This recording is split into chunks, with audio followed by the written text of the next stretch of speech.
The story begins amidst a battlefield drenched in blood and destruction. A once beautiful noble estate now lies in ruin, with the maids butchered in the courtyard, their bodies strewn about, some even set ablaze. The air is filled with the stench of death, and the cries of the dying fall silent, one after another. Flames flicker ominously in the distance as those who dare not fight back are mercilessly cut down. At the center of this carnage, two men clash swords, each strike echoing with raw fury. One warrior, his face twisted with rage, raises his blade high, ready to cleave his opponent in two. But his strike is blocked, barely. As the other man holds his ground, blood oozing from a deep wound in his chest. His breath comes in ragged gasps, and yet, his eyes are filled not with fear, but with a burning, desperate determination. We are told of the prestigious Ragnar clan, the guardians of the Empire's northernmost reaches, their legacy spanning over a millennium. Known as the Great Northern Wall, the Ragnar clan owes their strength to the dragon's blood that courses through their veins. Each member of the family is born with unmatched magical prowess, physical endurance, and mastery of the sword, except for one. The man standing now, locked in combat, blood pouring from his wounds, is the Black Sheep. His name is Theo. His opponent, a robed figure, watches coldly as Theo falters, the blade cutting into his flesh once again. Even at the end, the robed man says, his voice laced with contempt, "You refuse to learn, Theo. There are some things that hard work simply cannot achieve." His eyes narrow as he drives his sword deeper, adding, "People call that lack of talent." Theo, gasping for air, demands, "What do you mean?" The robed figure removes his bandana, revealing his face. Rendan, a man Theo once trusted, now his betrayer. To not inherit the gift of our bloodline must be infuriating, huh? Rendan sneers, his words dripping with malice. Theo grits his teeth, the pain nearly unbearable. "Why, Rendan? Why are you doing this?" Rendan chuckles darkly, his voice echoing with mockery. "Watching you train every day, tirelessly, despite your lack of talent. It was truly pitiful. You thought hard work would get you somewhere? How foolish." He lets out a cruel laugh. "They called you the imbecile of Ragnar, and rightly so. You should have stayed hidden, like the talentless fool you are." Rage flares in Theo's eyes. "You were my teacher. You taught me swordsmanship, made me believe in myself, and now you betray us? You sold out the Rose Palace, our home, to those bastards." Before Theo can say more, Rendan's sword flashes. With a swift, merciless strike, Theo's arm is severed, blood spurting as his scream fills the air. Rendan sighs, almost bored. "Fault me all you want, Theo, but this happened because of you." He grabs Theo by the hair, forcing him to look at the devastation around them. "Look, the Rose Palace burns, your household members slaughtered, even your mother." Theo's heart shatters as his mother is dragged into view, her lifeless body thrown carelessly before him. "It's all because of you, Theo. You were too weak, too talentless to protect them." Theo's mind races, his heart filled with grief and fury. "No!" His voice cracks as he trembles, unable to process the weight of his failure. He lunges, grabbing his fallen blade with his remaining hand, screaming with everything he has left. But before he can reach Rendan, another sword pierces his chest, sending him crashing to the ground. A man from the shadows steps forward, his voice cold and commanding. "Enough with the yapping, Rendan. Finish it." Rendan, with a sigh, breaks the tense moment by apologizing. "I was just reminiscing." Almost done here, Theo, weakened and barely conscious, wonders what Rendan means by those words. Is this really how it all ends? After a lifetime of effort, struggle, and being mocked for his lack of talent, he finds himself staring at the collapse of everything he loved. The Rose Palace burning, his clan butchered, and his mother murdered before his eyes. This is the destiny of the talentless. Bitter tears begin to fall from Theo's eyes. "If only I had talent. Maybe things could have been different, even just a little." His voice is faint, cracking with regret as he draws what he believes to be his final breath. The flames inch closer, their heat consuming him as darkness falls. But then, just as he believes it's over, a status window appears before him, illuminated against the backdrop of his despair. The words are clear: "You have died. Ragnar's talent has activated, returning you to the regression point." Theo's eyes shoot open. He blinks, his breath quickening in confusion. He finds himself staring not at fire, but at a wooden sword. Before him stands none other than Rendan, the man who had killed him moments ago, or so he thought. Rendan, oblivious to Theo's shock, casually says, "You seem tired. We can end the lesson here if you'd like." Theo can't comprehend what's happening. He glances around, his heart pounding. "I died, didn't I?" He whispers to himself. This can't be real. His mind races as he tries to process the impossible. He's alive. And not just alive, he's back in his past.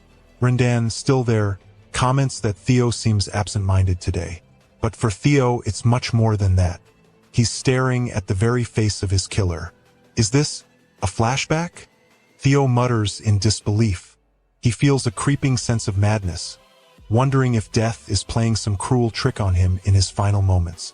Suddenly, a status window materializes in front of Theo, his vision sharp and focused on it. Tutorial quest: Punch Rendan.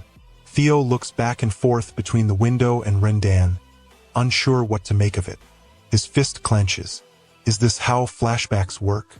He doesn't believe Rendan can see the window, so, with hesitation, Theo finally drops his sword, bewildered, and says, "I don't know what's going on. But maybe this is a gift from the gods, giving me a chance to let out some frustration." With that, Theo rears his fist back and swings it with all his might, aiming straight for Rendan's face. He lands the punch, but Rendan doesn't even flinch. "What's wrong with you?" Rendan mutters in shock, looking at Theo.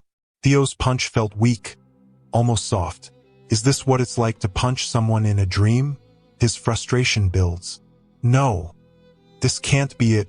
Without warning, Rendan grabs his wadden sword again and strikes, knocking Theo off balance. "You said the lesson was over," Theo shouts, confused and angry at the surreal nature of it all. Rendan, sighing as he regains his footing, looks at Theo with disappointment. "I get it, Theo. The awakening ceremony is approaching, and you're frustrated at your lack of progress. But you're a Ragnar. If you're going to hit someone, use your sword, not your fist." With a dismissive wave, Rendan turns to leave. "I'll see you at the next lesson." Theo watches him walk away, his mind reeling. The other trainees in the courtyard mock him, their laughter cruel. What was that? Hitting your master when you're the clan's talentless joke? How are you even a Ragnar? They continue to jeer, calling him incompetent, an illegitimate child unworthy of the Ragnar name. Theo, kneeling, grabs a handful of sand from the ground, letting it fall slowly through his fingers. The sensation of the grains slipping away confirms what he feared. This is all real. The pain, the sounds, the bitter reality. It's not a dream. Suddenly, the air around him grows cold, a shiver running down his spine. His eyes widen as realization strikes. The awakening ceremony. It was 10 years ago. No, this I've returned to when I was 17. Theo breathes in disbelief. How is this possible? Before he can even process the enormity of what's happening, the status window appears again, congratulating him for completing the tutorial quest. Ragnar's talent has activated. Theo's breath hitches as the words flash before him. The reflection of the notification flickers in his wide, confused eyes. The window prompts him. "Would you like to receive your reward now?" Theo hesitates, his hand trembling as he reaches for the invisible button. Is this real? He wonders before, with resolve, he clicks yes. In an instant, he feels it. A strange, almost divine sensation coursing through his veins. His chest tightens, and a surge of power fills him. It feels as if the very essence of his ancestors, the strength of the Ragnar bloodline, is finally flowing into him. Theo's eyes widen in awe and disbelief. He has been blessed with the talent he had always been denied. The status window gleams brightly, informing Theo that he has officially received his reward. His stats are set to increase at an unbelievable rate. As the intense light overwhelms him, Theo shields his eyes, still trying to grasp what's happening. The blinding flash leaves him momentarily disoriented, but the window continues, announcing the commencement of the next quest. The scene then shifts to the magnificent Rose Palace, its grandeur untouched by the destruction Theo witnessed in his previous life. We're introduced to Rendan, who places his tea down with a casual air. "I see," he mutters, his eyes distant. To be honest, he's never encountered someone completely devoid of talent. At least, not until he met Theo. We learn that his full name is Rendan Harvey, a man who takes pride in being the so-called teacher to Theo. Yet, behind this title lies a cruel intent. His goal? Not to foster growth, but to manipulate Theo's lack of talent for his own gain. Rendan, with a confident smirk, assures his companion, "That's why I'm here. I'll train Theo to the best of my ability, and in 5 months, he'll be ready for the awakening ceremony." The woman, revealed to be Cecilia, Theo's mother and lady of the Rose Palace, responds with a warm smile. "I trust you. I believe in Theo." She hands Rendan a hefty sack of gold. "Please, give my son the attention he needs." Rendan, ever the actor, assures her, "Day and night, my lady. He will have my full focus." Cecilia's smile doesn't waver, her faith in Theo unwavering. "I'm not worried. I believe in my son." But as soon as Rendan walks away, his true colors emerge. He laughs under his breath. She'll have plenty to worry about. Her faith is misplaced, and she doesn't even realize it. Rendan scoffs at the idea of Theo ever becoming anything more than a failure. Like mother, like son. Their bloodline has no future, he sneers, pocketing the payment. To him, this money is a reward for slowing down Theo's progress. And what's more, someone in the shadows has promised to secure his future in exchange for sabotaging Theo's growth. As Rendan exits the room, he spots Theo sprinting down the hallway. Confused, he watches the boy dash past him without a word, heading straight toward his mother. Annoyed, Rendan clicks his tongue. "Loser," he mutters, shaking his head in disdain. Meanwhile, Theo runs toward Cecilia, calling her name with excitement and desperation. His chest heaves from the sprint, but he doesn't care. As soon as she turns around, he hugs her tightly. Cecilia, startled by the sudden display of affection, asks, "What's gotten into you? You must be exhausted from today's training." Tears of joy well up in Theo's eyes. The relief of seeing his mother alive, untouched by the horrors of his past, overwhelms him. He embraces her even tighter. I've come back," he whispers, his voice cracking with emotion. Memories of seeing her lifeless body flash before his eyes, and the weight of those moments hits him hard. This time, he tells himself things will be different. Cecilia, confused by her son's behavior, asks, "Theo, what's wrong?" Theo wipes his eyes, determination flooding his veins. "I was weak before, but if that message window is real, I can change everything. I can become stronger." His resolve is clear. He'll fight in the succession war for the throne, and this time he won't lose. He'll protect his mother and ensure their safety. He'll defeat Rendan, the man who betrayed them. His thoughts burn with a newfound rage. Theo knows he's been given a second chance, and revenge is high on his list. He won't rest until Rendan pays for what he's done. A status window appears before him, displaying his next quest. Train your body to the limit, 0% of 100%. That night, Theo runs through the darkness, sweat dripping down his face as he pushes himself beyond his limits. "I'll take my revenge," he mutters through gritted teeth, but he knows it won't come easy. His body is still too weak. He needs to grow stronger first. In his past life, Theo had dabbled in an intelligence network called the Black Snow, a covert agency known for its web of secrets. Back then, his skills were worthless, and he was relegated to the sidelines. But now, he sees an opportunity. He recalls a powerful elixir, known as the Bloody Sword Emperor's Elixir, a potion said to dramatically strengthen one's body. This was one of many things he had learned from his time in the Black Snow but never had the talent to fully utilize. Now, however, things are different. Theo keeps running, determined to achieve the impossible. His Ragnar's talent has awakened, and with it, doors that were once closed have now swung wide open. Every step forward feels like progress, and by morning, he's already achieved 27% of his goal. A group of trainees watching from a distance murmur amongst themselves. How many laps has he done without stopping? Was he always this fit? One of them asks, astonished. Another shakes his head in disbelief. No way, that's not the same Theo we've been training with. Something's changed. Theo, with a renewed sense of determination, silently vows to push his body beyond what he ever thought possible. I'll run harder than I ever did before, and I'll swing this sword until I can't lift my arms anymore. He mutters through clenched teeth. In this second chance at life, he swore he'd go beyond every limit that once held him back. Training until his muscles screamed and his breath came in ragged gasps, he knew that true power was waiting for him on the other side of this hardship. As Theo trained relentlessly, the status window reflected his progress. He had reached 65% of his goal, but there was no time for rest. Each swing of the sword brought him closer, every footstep echoing his commitment to rewriting his fate. The days passed in a blur, and his training only intensified. As night fell over the training grounds once again, someone observed him quietly. Evelyn Ville, the training grounds manager, yawned, watching as Theo's blade cut through the air with relentless precision. She shook her head, murmuring, "They called him the imbecile of Ragnar. But from what I've seen, there's no way someone like him is talentless." Her eyes followed Theo as he swung his sword over and over without hesitation, as though the world around him had ceased to exist.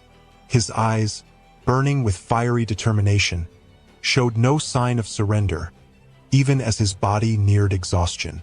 Theo, now at 97%, felt the weight of every breath, but the fire within him only burned brighter. His mind wandered back to the previous night, when he had been resting after reaching 90%, only for the percentage to drop. The system had taught him a harsh lesson. There was no room for rest. He had to push himself to the edge of his physical limits, or risk losing everything again. No breaks. "They're not letting me rest at all," Theo growled, his voice strained but fierce. He gripped his sword tighter and swung once more, sweat pouring from his brow. "I'll finish this," he vowed. With another powerful strike, he gained another percent. His legs shook with fatigue, but he refused to stop. "Just a little more. I'm almost there," he whispered to himself, dashing across the training ground with everything he had left.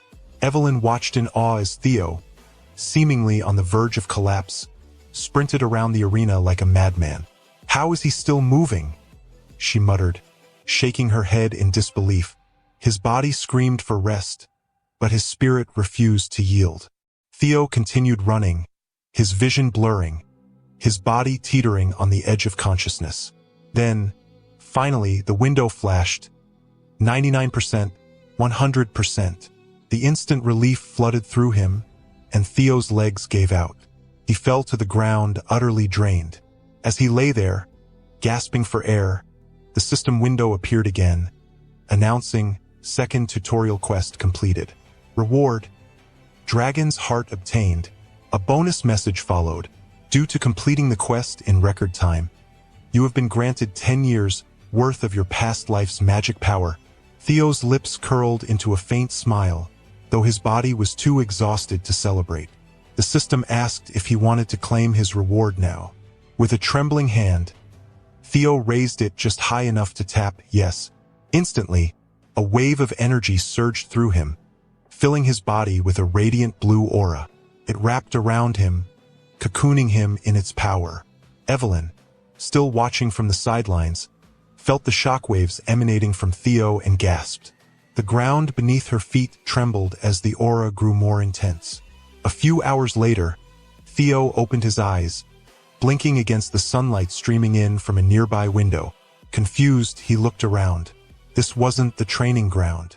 "Where am I?" he wondered aloud. Just then, Evelyn entered the room, her face a mixture of concern and curiosity. "You're in the break room of Training Ground 4, she explained, offering him a drink. "Even a Ragnar can collapse when they push themselves to the brink like you did." Theo's eyes widened. "You, Evelyn?" She raised an eyebrow, surprised that he knew her name. "Yes, that's me. I'm the manager here. You lost consciousness while training. I moved you here to rest." Theo nodded, his mind still processing everything. "Thank you," he muttered, taking the drink she offered. But Evelyn wasn't done. She leaned in slightly, her eyes sharp. "Surely, you're aware of the Ragnar clan's rule about opening one's mana hall before the awakening ceremony?" she asked, her tone filled with caution. Theo's throat tightened, but he kept his composure. "Of course I know," he said, taking a sip of the drink. Evelyn's gaze didn't waver.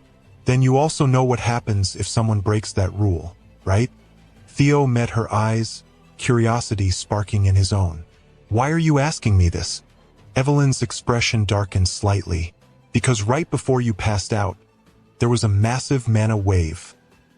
One that's only seen when someone forcibly opens their mana hall." Theo's heart raced when her tone suddenly shifted, the seriousness in her voice catching him off guard. "Did you really open it?" she asked, her eyes narrowing with suspicion. Theo's mind spun. "Open what?" He quickly realized she was referring to his mana hall. He forced a nervous laugh, trying to sound casual.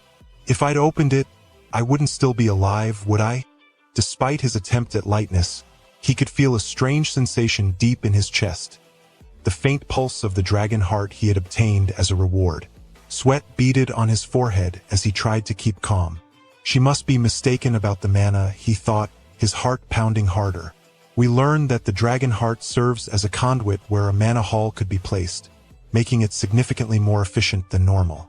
Typically, a mana hall is located in the lower abdomen because no human heart can withstand the stress of holding one. That's why warriors like the Ragnar family long for a dragon heart. It's a shortcut to overwhelming power. But until now, no human had ever been able to surpass their physical limitations and possess one. Theo, however, had managed to obtain what others could only dream of. He couldn't help but think, these quest rewards sure are incredible, but now I'm in an awkward position. His situation with Evelyn was tricky. She wasn't just anyone. She was a high-ranked swordsman, a formidable warrior who had once led the white armored dragon cavalry before retiring after losing her left arm. Despite her current role as the training ground manager, her legacy spoke volumes. Even the fearsome demon dragon of the cavalry had respected her. Evelyn was known for being fiercely principled, caring nothing for status or strength, only for honesty. Theo knew that if she found out the truth about his dragon heart, she wouldn't hesitate to execute him right there on the spot. He nervously weighed his options. "What do I tell her?" he thought, feeling the pressure mounting. He remembered that Evelyn had once stripped him of his position when he was inflexible during training. If she discovered his mana hall now, it would spell immediate death. But if I don't get caught? His mind raced, trying to think his way out. He decided to use her own principles against her.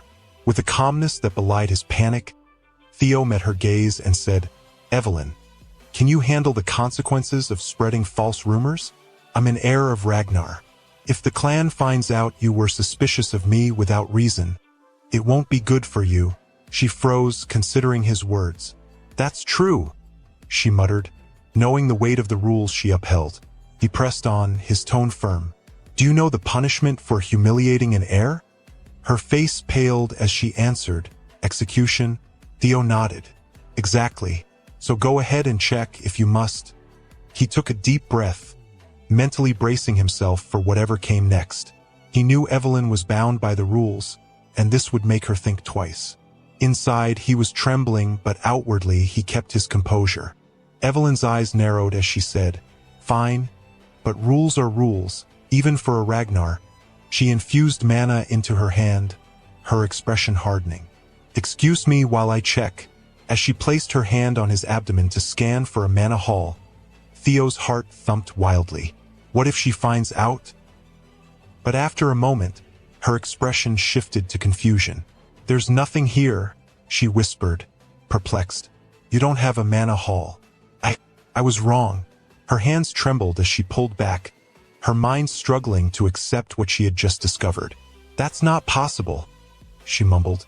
Theo smirked inwardly, relieved but playing the moment to his advantage. You see it now, don't you? He asked, his tone sharp. There's nothing to be found. Without warning, Evelyn fell to her knees, her head bowed low. Forgive me. I was wrong. Please execute me. I will pay for my sin with my life.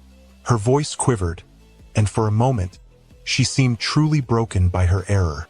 But Theo, still in control of the situation, smiled calmly. Of course you wouldn't find one, he said. Dragon hearts are different from ordinary mana halls. He explained that having a mana hall meant the user's mana could be controlled and concealed at will, something only a few people knew, and the secret of a human possessing a dragon heart wouldn't be discovered for years. Evelyn's eyes widened as she realized the gravity of the situation, but Theo continued. He reached out, placing a hand on her shoulder. There's no need to worry. You only did what you had to do. An odd, unspoken emotion passed between them as she looked up at him, bewildered by the sudden shift in tone. You risked your life to protect the truth, he added. Not many people would do that. He stood, towering above her. Evelyn, you are one of the strongest. I will remember this. It can only benefit me to have someone like you in my debt. Theo turned to leave, but not before throwing her one final glance. The reason opening a mana hall before the awakening ceremony is forbidden is that it could cause the mana to overflow, risking the life of the user. The fact that you were concerned about me, a bastard of Ragnar, kinda makes me happy. As he exited the room, he thanked her for caring for him after he'd collapsed. Behind him, Evelyn remained frozen in place, her mind reeling, wondering what had just happened. What in the world just happened?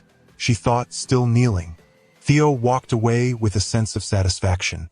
With a dragon heart, combined with 10 years' worth of my past life's magic power, he smiled to himself, knowing that his journey had only just begun. The story fast-forwards to a few days later, where Rendan is yelling at the top of his lungs, visibly frustrated. That's not it. Swing more to the right. His voice cuts through the air as Theo stands with his training sword in hand. Rendan's exasperation grows, asking, how many times do I have to explain something this simple to you? Theo, however, couldn't care less. Internally, he grins, thinking, it's amusing how I'm growing stronger every day, all while pretending to be weak. Still, his disdain for Rendan gnaws at him. He hates everything about this so-called teacher. Theo glares at him, knowing full well that Rendan is purposefully teaching him poor sword techniques. He's making me look ridiculous on purpose, Theo muses, his grip on the sword tightening. The realization dawns on him. Rendan is not acting alone. There's someone pulling the strings, someone who orchestrated his death in his previous life. Who was it? Theo wonders, his mind racing. Suddenly, Theo's eyes light up. There's something I can actually do about this. With newfound determination, he calls out, Rand, quiet. Rendan barks back, annoyed. No talking during lessons. Theo's patience snaps. I can't stand listening to your garbage anymore, he replies coldly, his voice laced with defiance. Without hesitation, Theo snaps his training sword in half, tossing the broken pieces aside. How did someone with third-rate skills like yours become a mid-rank swordsman? Rendan's eyes narrow, his face flushing with anger. What did you just say? He growls. But Theo steps forward, his voice rising. You heard me. Your skills are trash. You're just a pawn keeping an eye on me. He smirks, knowing he's hit a nerve. I bet you'd even struggle against low-ranked demonic beasts. Rendan's annoyance turns into fury. How dare you? Theo doesn't flinch, his gaze sharp. If things go wrong for you, you'll have no choice but to reach out to the mastermind pulling your strings. Won't you? He challenges Rendan with every word, knowing this confrontation is more than just a sword lesson. It's about uncovering the truth. The scene shifts to Camellia Palace, where a man throws open the door and calls out, Axion, have you heard yet? His voice echoes through the lavish halls. The bastard of Ragnar is challenging his instructor to a duel next week. Axion sits calmly, a drink in his hand, seemingly unbothered. The man continues, his tone filled with excitement. It seems the kid's blaming his instructor for his lack of talent. He might end up half-crippled after the duel. Without warning, Axion hurls his drink, shattering the glass against the man's face. Blood trickles from the cut as the man stumbles, collapsing to the floor, unconscious. Axion's expression is unreadable, his voice calm but sharp. Why should I care if some bastard ends up crippled? His tone oozes with disdain. Axion is no ordinary man. He's one of the feared 4 hounds of the North, known by the title Dark Tiger. Sitting beside him is Remington Narrow, the silver lion of the same group, though he remains silent, his presence imposing nonetheless. Another figure enters the room, cutting through the tension. It should concern you, he says coolly. This man is Ed Troyvon, known as the Sky Dragon, part of the 9 Dragons. Things could go very wrong if we let our guard down. Axion doesn't even flinch, his eyes cold. That's only true for people without talent. He retorts, glancing at his uncle. You worry too much. Why get so worked up over a bastard? Ed's expression darkens, his tone cautionary. This is Ragnar we're talking about. Even the smallest spark can become a flame that consumes everything. Unprecedented things can happen. Axion, however, remains unfazed, his smirk returning. Regardless, this is a good thing. That instructor will deal with it for us. The narrative jumps to a week later at the training grounds, where a crowd has gathered to witness the duel. Theo stands, his sword ready. The other trainees laugh and jeer at him from the sidelines, their voices blending into the chatter of onlookers. Among the spectators, Evelyn watches with concern, her brows furrowed. Even Solid Snake is present, and observing with keen interest. Theo raises his blade, his mind focused. This isn't exactly how I wanted this to go, he mutters under his breath, but he knows there's no turning back now.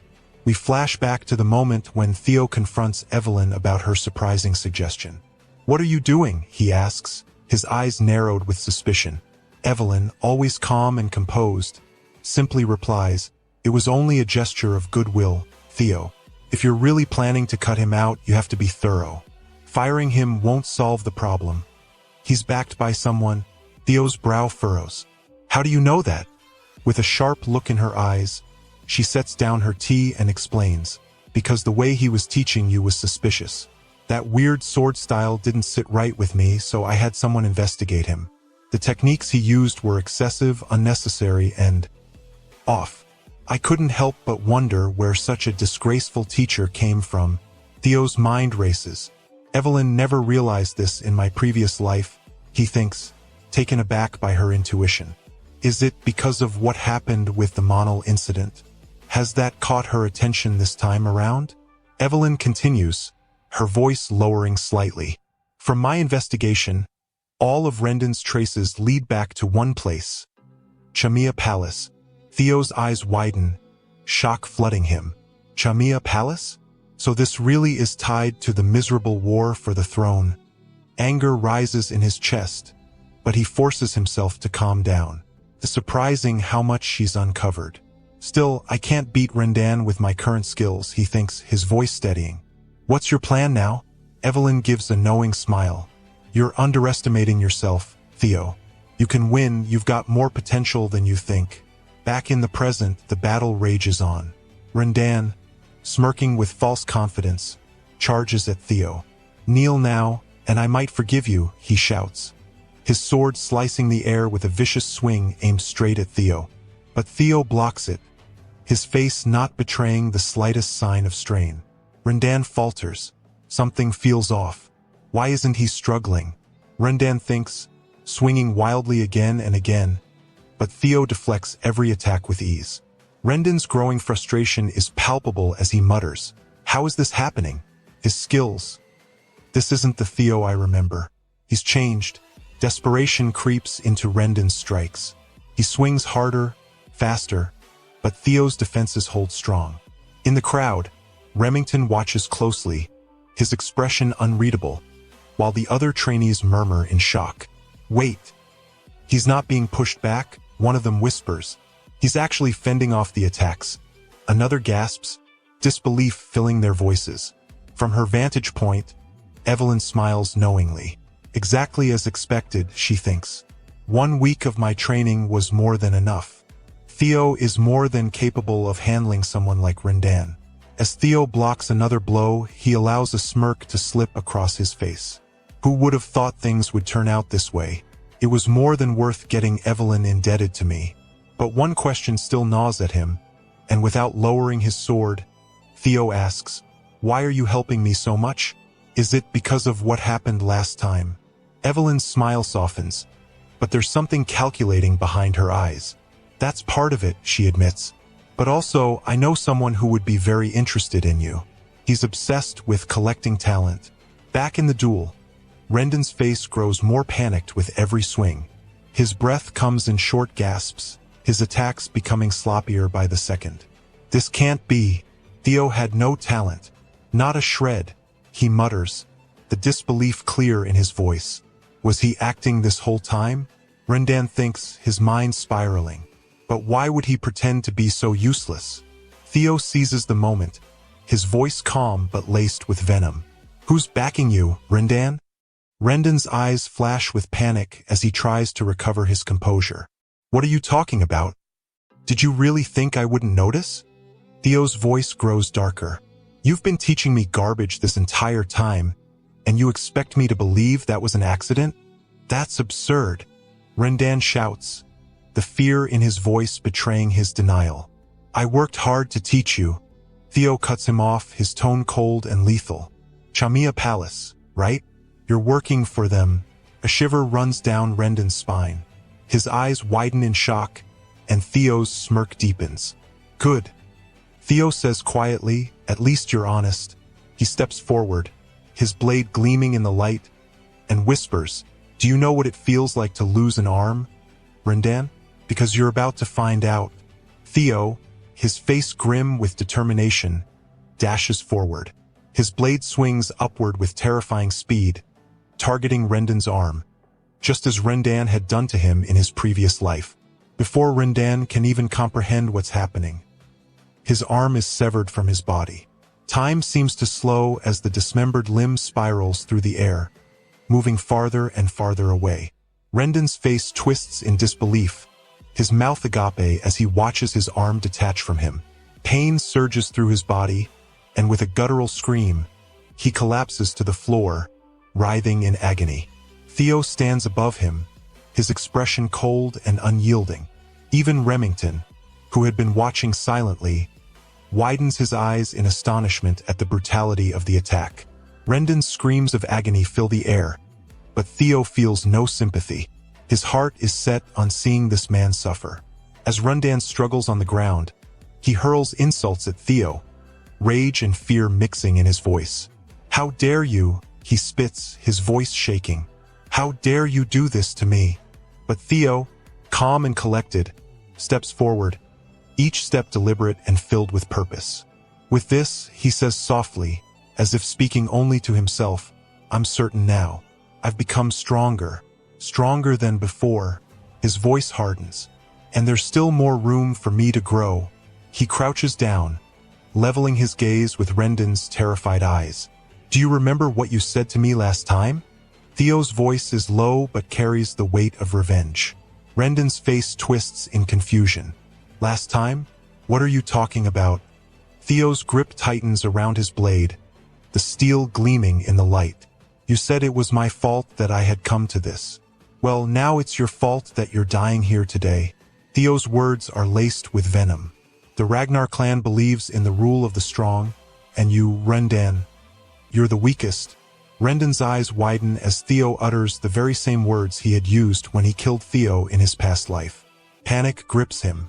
"Wait, please," he pleads, but Theo's blade moves with precision, and Rendan's head is severed cleanly from his body.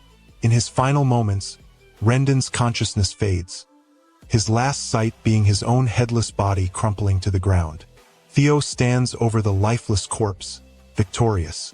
The tutorial quest has been completed, and the status window appears before him, notifying him of his achievement. For surpassing the objective, Theo is granted a bonus reward. The window prompts him, asking if he wishes to claim it now.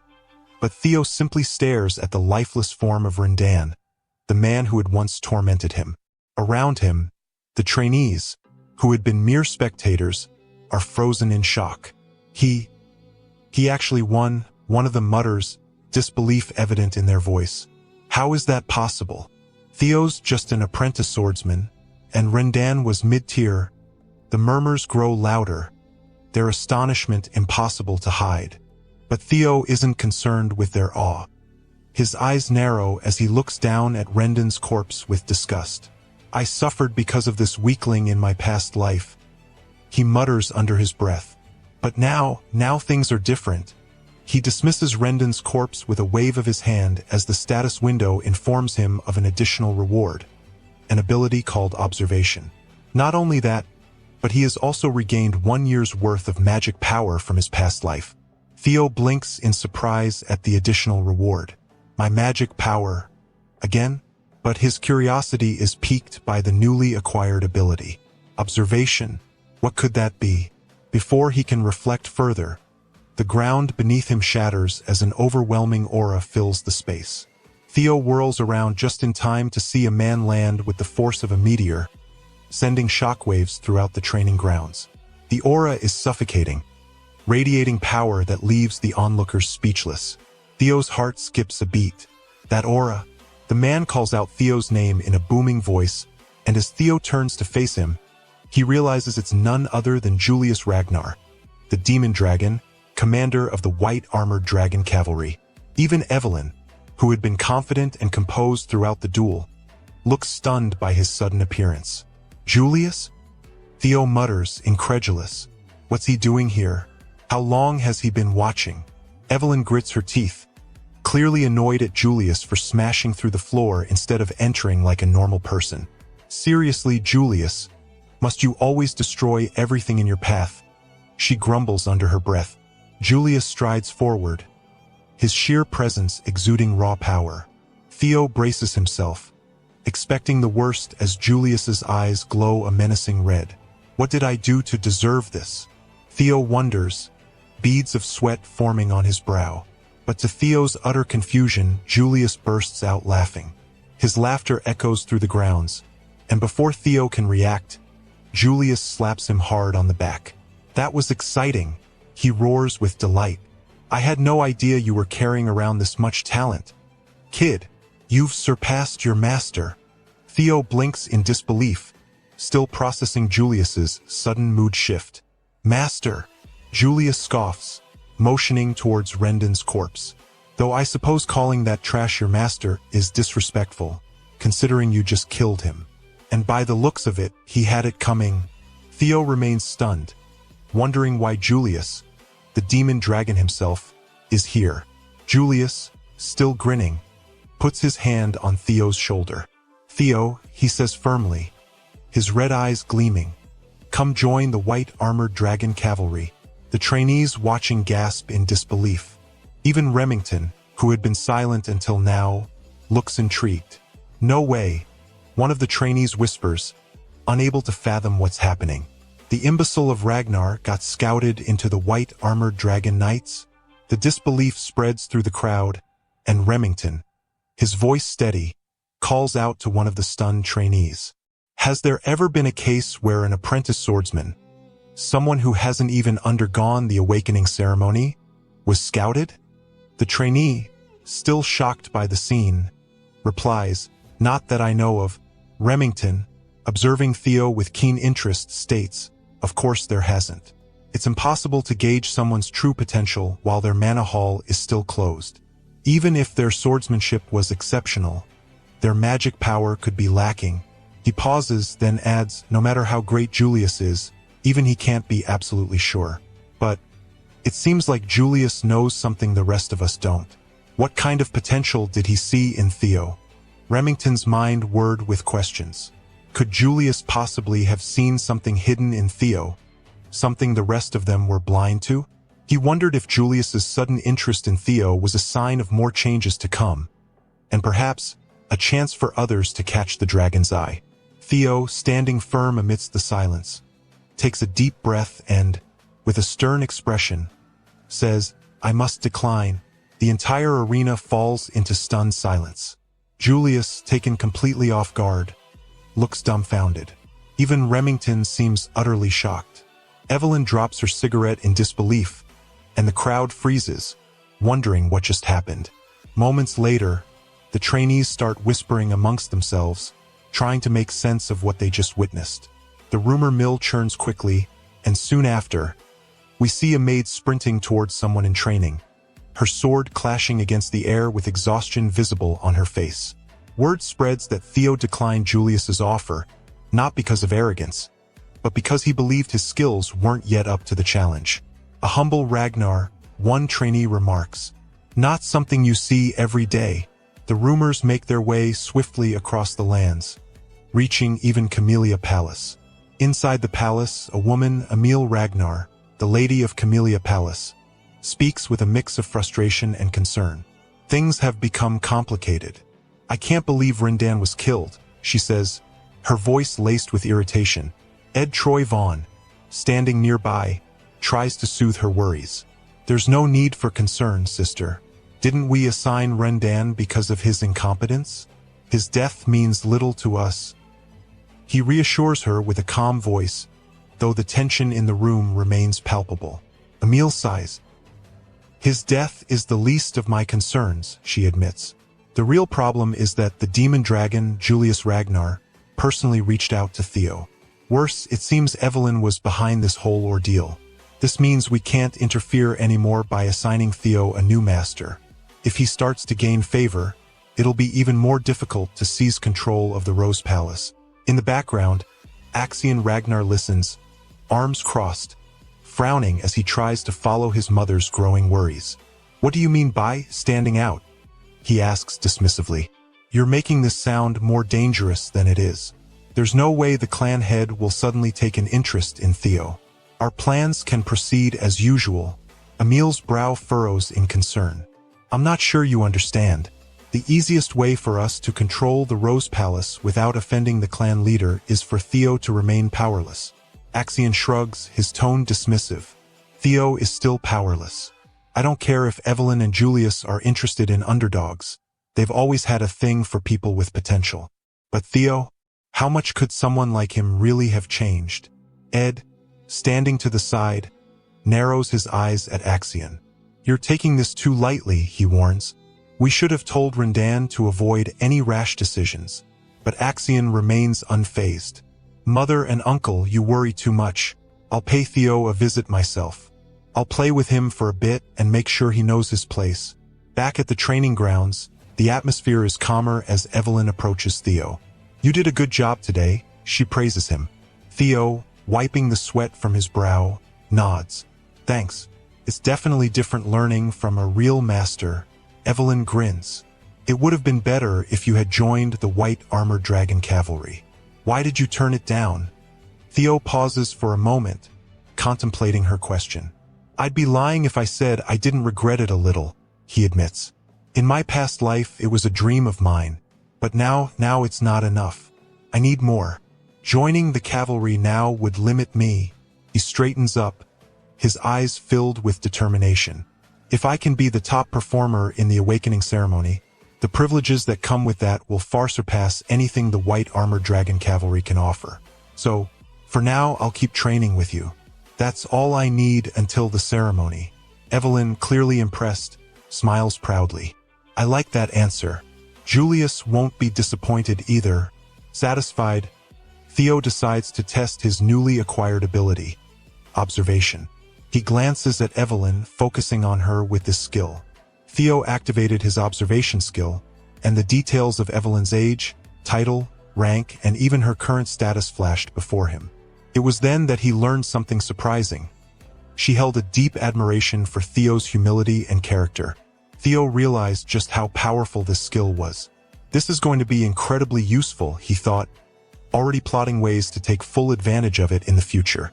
But as he continued reading, another detail stood out.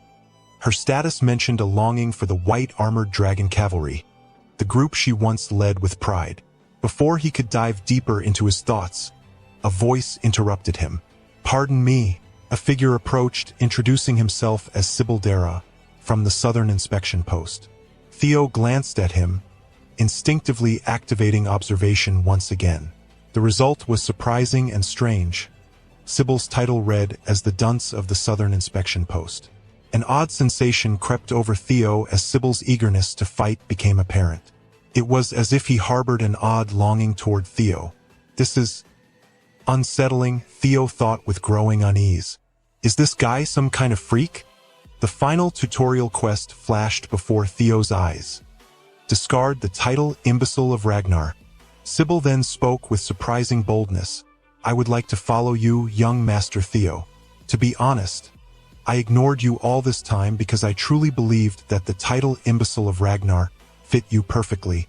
Theo's gaze darkened for a brief moment, contemplating whether he should finish him off right there and then. But before he could act on his thoughts, continued, "But now I realize I was wrong. Every morning, I've watched you train harder than anyone else. Your efforts were clear during your fight with Rendon. You even got the attention of Lord Julius. Now you are my idol." The tension in the air was palpable.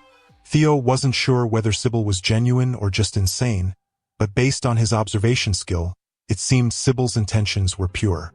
"This is unexpected," Theo admitted to himself. After defeating Rendon and gaining Lord Julius' attention, Theo expected jealousy and challenges from those seeking to prove themselves. But he had never anticipated someone like Sybil, eager to follow him. Theo thought carefully about what this meant. Even in a world of warriors driven by pride, there were still those like Sybil with honor. Theo began to see that having loyal followers could be crucial if he was to rise as the clan head. The opportunity was before him, and with this final quest, he could finally rid himself of the title that had shackled him his entire previous life. Glancing at Evelyn, Theo asked, "Would you give me a moment to spar with him?" Evelyn nodded approvingly. "Of course. Show him what you've got," she said with a knowing smile. Theo adopted a formal stance and introduced himself. "Theo Ragnar, apprentice swordsman. My master is Evelyn, former commander of the white-armored dragon cavalry." Evelyn's smile widened as she heard her name spoken with such respect. Sybil responded in kind, offering his own introduction. "Sybil Dara, Southern Inspection Post," he said proudly, though Theo already knew his title as the dunce. They also learned that Sybil had inherited the swordsmanship of the Hanavi clan, specializing in the quicksword technique. "I'm looking forward to this," Sybil added with anticipation. Without hesitation, Sybil dashed forward, screaming as he unleashed a rapid flurry of attacks. Theo blocked each strike effortlessly, analyzing Sybil's speed.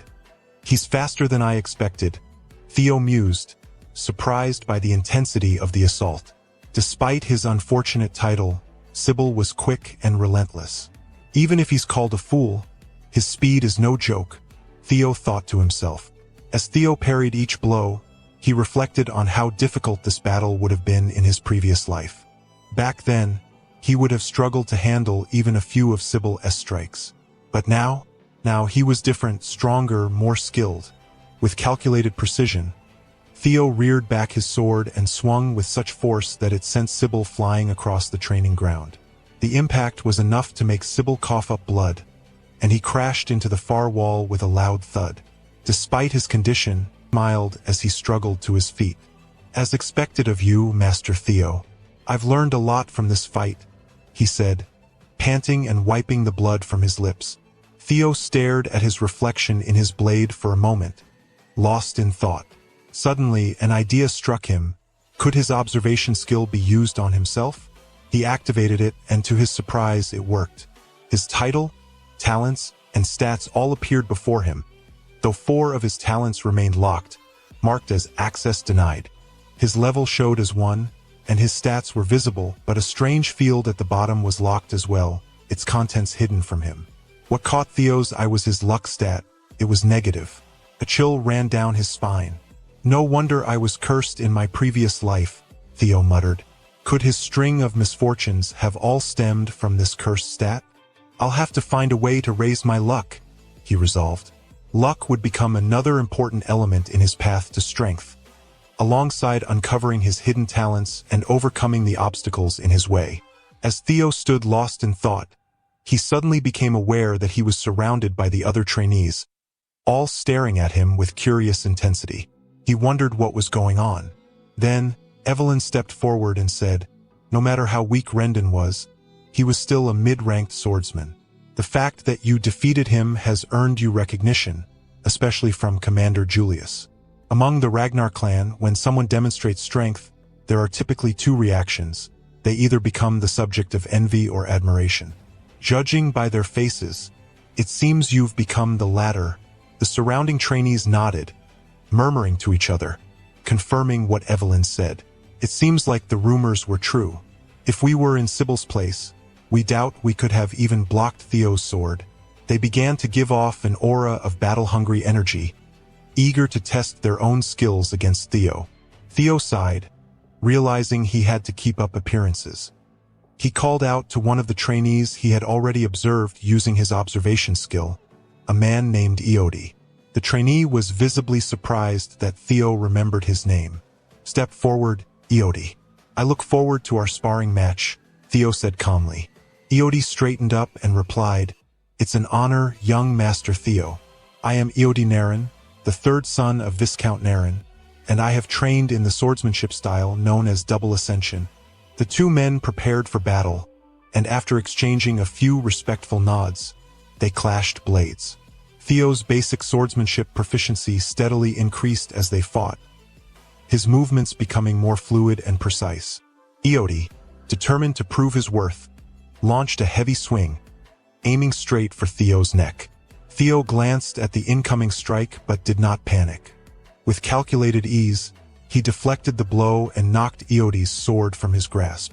His proficiency increased again, and the fight was over as quickly as it had begun. Iodi stood stunned, staring at the empty space where his sword had been. "It's my loss," he admitted humbly, bowing in defeat. Theo gave a small nod of approval, realizing his luck stat had increased by 1. So, luck is tied to gaining approval, Theo thought. He also gained some experience points from the spar. Theo set his goal, to continue fighting as many trainees as possible, raising his luck by gaining their respect. Soon enough, he won over Banat Ramiro, which added another point to his luck. After that, Eric, Manfred Nonbert, and Manuel Nor followed suit. Trainee after trainee stepped forward, and with each victory, Theo's skills grew, his reputation cementing itself further among the crowd. He fought so many in a row that by the time he finished, he was visibly exhausted, but his eyes gleamed with determination. "Who's next?" Theo asked, his voice slightly hoarse from exertion. As the crowd murmured, Theo glanced at his status window. Despite all his efforts, the quest progress had only increased by 1%. "Perhaps it's because these people already respect me," he mused. "I either need to fight stronger opponents or showcase my abilities to those who still look down on me." His thoughts were interrupted by a voice from the back. "You look pretty worn out," Remington said, stepping forward. His tone was polite, but there was an unmistakable edge to his words. "Are you sure you'll be okay?" Theo looked up, recognizing the man instantly. The rest of the trainees were visibly surprised as well. Remington was one of the 4 Hounds of the North, a legendary group of warriors in the Ragnar clan. "I'll rest when I need to," Theo replied firmly. "But I'm not done yet." Remington smiled, impressed by Theo's resolve. "In that case, I request a spar with you. I want to see the strength that defeated Rendon." Theo couldn't hide his surprise. Remington was no ordinary warrior. Known as the Silver Lion, he was one of the strongest in the Awakening Ceremony generation, alongside Ray Ragnar, Axion, and Hulkus Lang, all bearing the title of 4 Hounds of the North. As Remington formally introduced himself, Theo's mind raced. This was no ordinary duel. Remington was a man known for his sword genius, keen senses, and being an extreme hard worker. His reputation preceded him, and his status reflected that he saw in Theo something he hadn't expected, a rival. Theo took a deep breath, realizing that this fight would be different from all the others. Remington's challenge wasn't just for practice. It was a test, one that could change everything about his standing in the clan. He had to be ready. Theo formally introduces himself, stating, "I am Theo Ragnar, the 31st son of the great guardian of the North, Kyle Ragnar, and I am preparing for the awakening ceremony." He adds with pride, "It is an honor to cross swords with the renowned sword genius, Remington Narcio, the man I've admired for years." He couldn't help but feel both excitement and nerves as he prepared to clash with someone of Remington's caliber. Ignoring the fact that this duel was part of his quest, Theo couldn't deny the anticipation building within him. This was a battle he truly wanted with every fiber of his being. Remington, ever composed, nodded, his eyes filled with a mixture of respect and challenge. "I too look forward to this fight, Theo. Let's see how far you've come." The moment they swung their swords at one another, the entire arena seemed to hold its breath. Their blades collided, sending sparks flying, lighting up the space in brief flashes of raw power. Theo could feel the weight of Remington's sword through each strike. Every move the Silver Lion made was calculated and forceful. His quest's progress rose by 1%, but that didn't matter right now. What mattered was this exhilarating clash. Then, with a loud, grinding sound, something unexpected happened. Theo's sword splintered under the pressure of Remington's superior skill. Shards of steel flew through the air, glinting in the dim light before clattering to the ground. The once powerful sword Theo wielded now lay in ruins. The trainees watching gasped in disbelief, their eyes glued to the broken blade as it skidded across the floor. Remington stood tall, calm as ever, his unbroken sword held high. Evelyn, who had expected such an outcome, remained composed, though her sharp gaze never left Theo. Around the arena, whispers of shock spread like wildfire. How did his sword break? Sybil muttered in disbelief. Manuel, standing nearby, shook his head with a resigned sigh. "It's only natural." Theo's groan, "Sure, but defeating one of the four hounds? That's still a distant dream for him." As the pieces of Theo's sword hit the ground, Remington turned his gaze towards them, his expression unreadable. Then, surprisingly, he lowered his sword and gave Theo a respectful salute. "This duel is my loss," Remington said, bowing slightly, much to everyone's astonishment. "Your sword was already worn, and you were exhausted from earlier fights. Taking that into consideration, I can't claim this as a true victory." Theo, still gripping the broken hilt of his weapon, shook his head. "On the battlefield, no one will offer such leniency. I lost my sword, Remington. That alone means I've lost." Remington's lips curled into a faint smile. "You're too harsh on yourself." He extended his hand, and after a moment's hesitation, Theo accepted the gesture. They clasped hands firmly, both recognizing the potential within the other. "I hope, next time we can have a proper duel," Remington said. "I'll look forward to that," Theo replied, his resolve burning stronger than ever. Manuel and Sybil exchanged astonished glances, the former whispering, He was acknowledged by one of the four hounds? This isn't the Theo we thought we knew." Theo's quest progress jumped by 5%, a significant leap, and a smile tugged at the corner of Evelyn's mouth as she observed the outcome. Theo knew he had learned much from this encounter. Remington's strength was undeniable, and while the duel had been short, it left a lasting impression. Despite his progress, Theo realized there was still a long road ahead. His luck had increased by 10 points, and his reputation within the Ragnar clan had significantly improved. But the quest's overall progress was still slower than he hoped. He needed a bigger stage, something that could help him gain the approval of more powerful figures. Remington, sensing Theo's thoughts, suddenly spoke again. "Theo, there's something more I came here for." Theo looked up in surprise, curious about what the swordsman wanted. "I want to formally invite you to join the Scaled Dragon Society," Remington declared, his voice low but filled with purpose. At the mention of the Scaled Dragon Society, Sybil's eyes widened in shock. The Scaled Dragon Society? That's one of the most elite groups within the Ragnar clan. Only those personally selected can enter. Remington smiled slightly. That's right. And I'm extending this invitation to Theo personally. Theo smiles at the invitation and responds, "Are you sure someone like me belongs in a group like that?" His tone is curious yet cautious. He knows the Scaled Dragon Society is a well-known group, one steeped in prestige. Remington grins. "You're more than qualified. Honestly, it's not as formal as it sounds. It's a society for peers preparing for the awakening ceremony. Nothing too serious." He gives a knowing look, but Theo can't shake the feeling that there's more behind it. Sybil and the others watching seem envious. They murmur to each other, wondering why they're being left out. Theo's mind races as he processes the invitation. Remington's motives aren't clear, but if it's centered around Axion and his group at Camellia Palace, then it's the perfect chance for me. He knows full well that this society is filled with those who sneer at his very name. But to Theo, it's an opportunity to both progress his quest and gather information on Axion's inner circle. He flashes a smile, his decision clear. "I'll gladly accept." That was all it took for another % of his quest to rise. Remington's grin widens. That's the spirit. If you've got any questions, don't hesitate to ask. The first meeting's in 2 weeks. Evelyn, watching from the sidelines, takes a long drag of her cigarette, her eyes narrowing as she observes the exchange. She doesn't like how fast things are moving. Later that day, back at the Rose Palace, Cecilia bursts into Theo's room, her face lighting up with excitement. "Theo," she exclaims.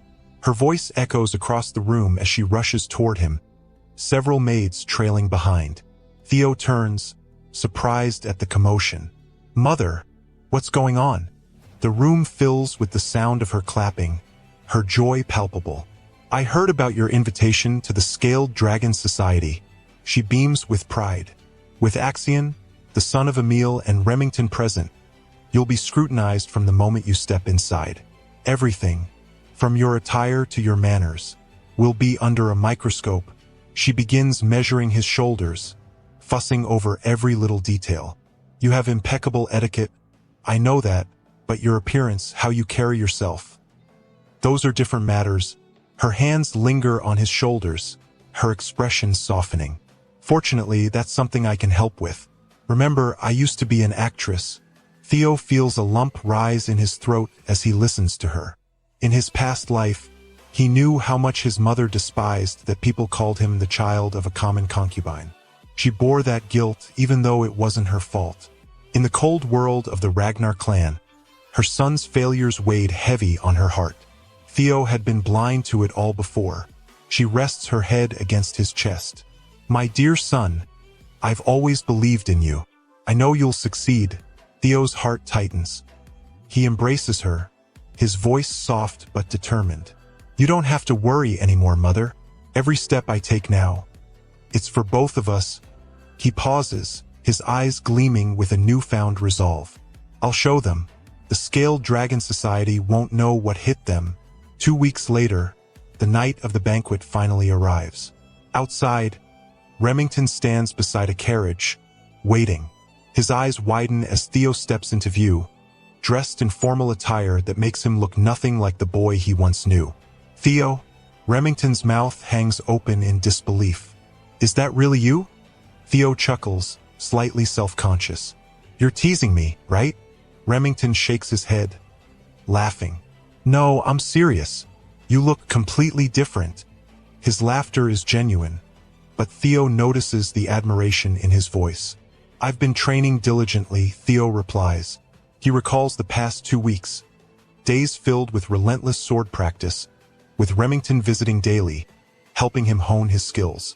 Theo's body had transformed, growing stronger, more agile. He wasn't the weak boy they once knew. "First formal banquet, right?" Remington asks, noting the nervous energy radiating from Theo. Theo nods, and Remington claps him on the shoulder. "You'll do fine. But there's something you should know." His tone shifts slightly, becoming more serious. Theo's eyebrows furrow in curiosity. "What is it?" Remington leans closer, his voice low. Axion was the one who gave you the invitation. He wanted to meet you. Theo's eyes narrow. Axion? Theo's mind clicked as he realized that it wasn't Remington who invited him, but Axion. A calculated grin formed on his face as he muttered, "Well, this is going too smoothly." He turned to Remington, masking his thoughts, and said, "I'm looking forward to it." Deep inside, Theo already knew he'd face a storm of mockery at the event, and he welcomed it. For him, the coming flames were fuel. Meanwhile, back with Axion, the man's eyes glinted with mischief. The imbecile of Ragnar was coming right into his lair, and he couldn't wait to toy with him. The mere thought thrilled him. The scene shifted. A carriage rolled through the city, halting at a lavish entrance. "We've arrived," Remington announced, stepping down. Theo followed him, his gaze immediately locking onto the looming structure ahead, Camellia Palace. The very people behind Rendon's interference in his growth. The same ones responsible for his mother's fall, and the eventual ruin of Rose Palace in his past life. His blood boiled, but his face remained impassive. "Ready to go in?" Remington asked. Theo, his mind drifting between revenge and the upcoming confrontation, replied with a casual nod. "Yes." As they approached the entrance, Remington explained, "I've been informed that Axion will personally greet you. He should be right around here." Theo's thoughts swirled as he tuned out Remington's voice. It was clear why he had been invited. The imbecile of Ragnar was causing a stir, and Axion wanted to put him in his place. But Theo hadn't come unprepared. He was far from the weakling they once knew. This time, he would show them the new Theo. His attention shifted as something caught his eye. A faint blue glow from one of the palace windows. It was the same shade as the light that guided him through his quests. Was there something inside? "Theo!" Remington's urgent yell snapped him back into reality.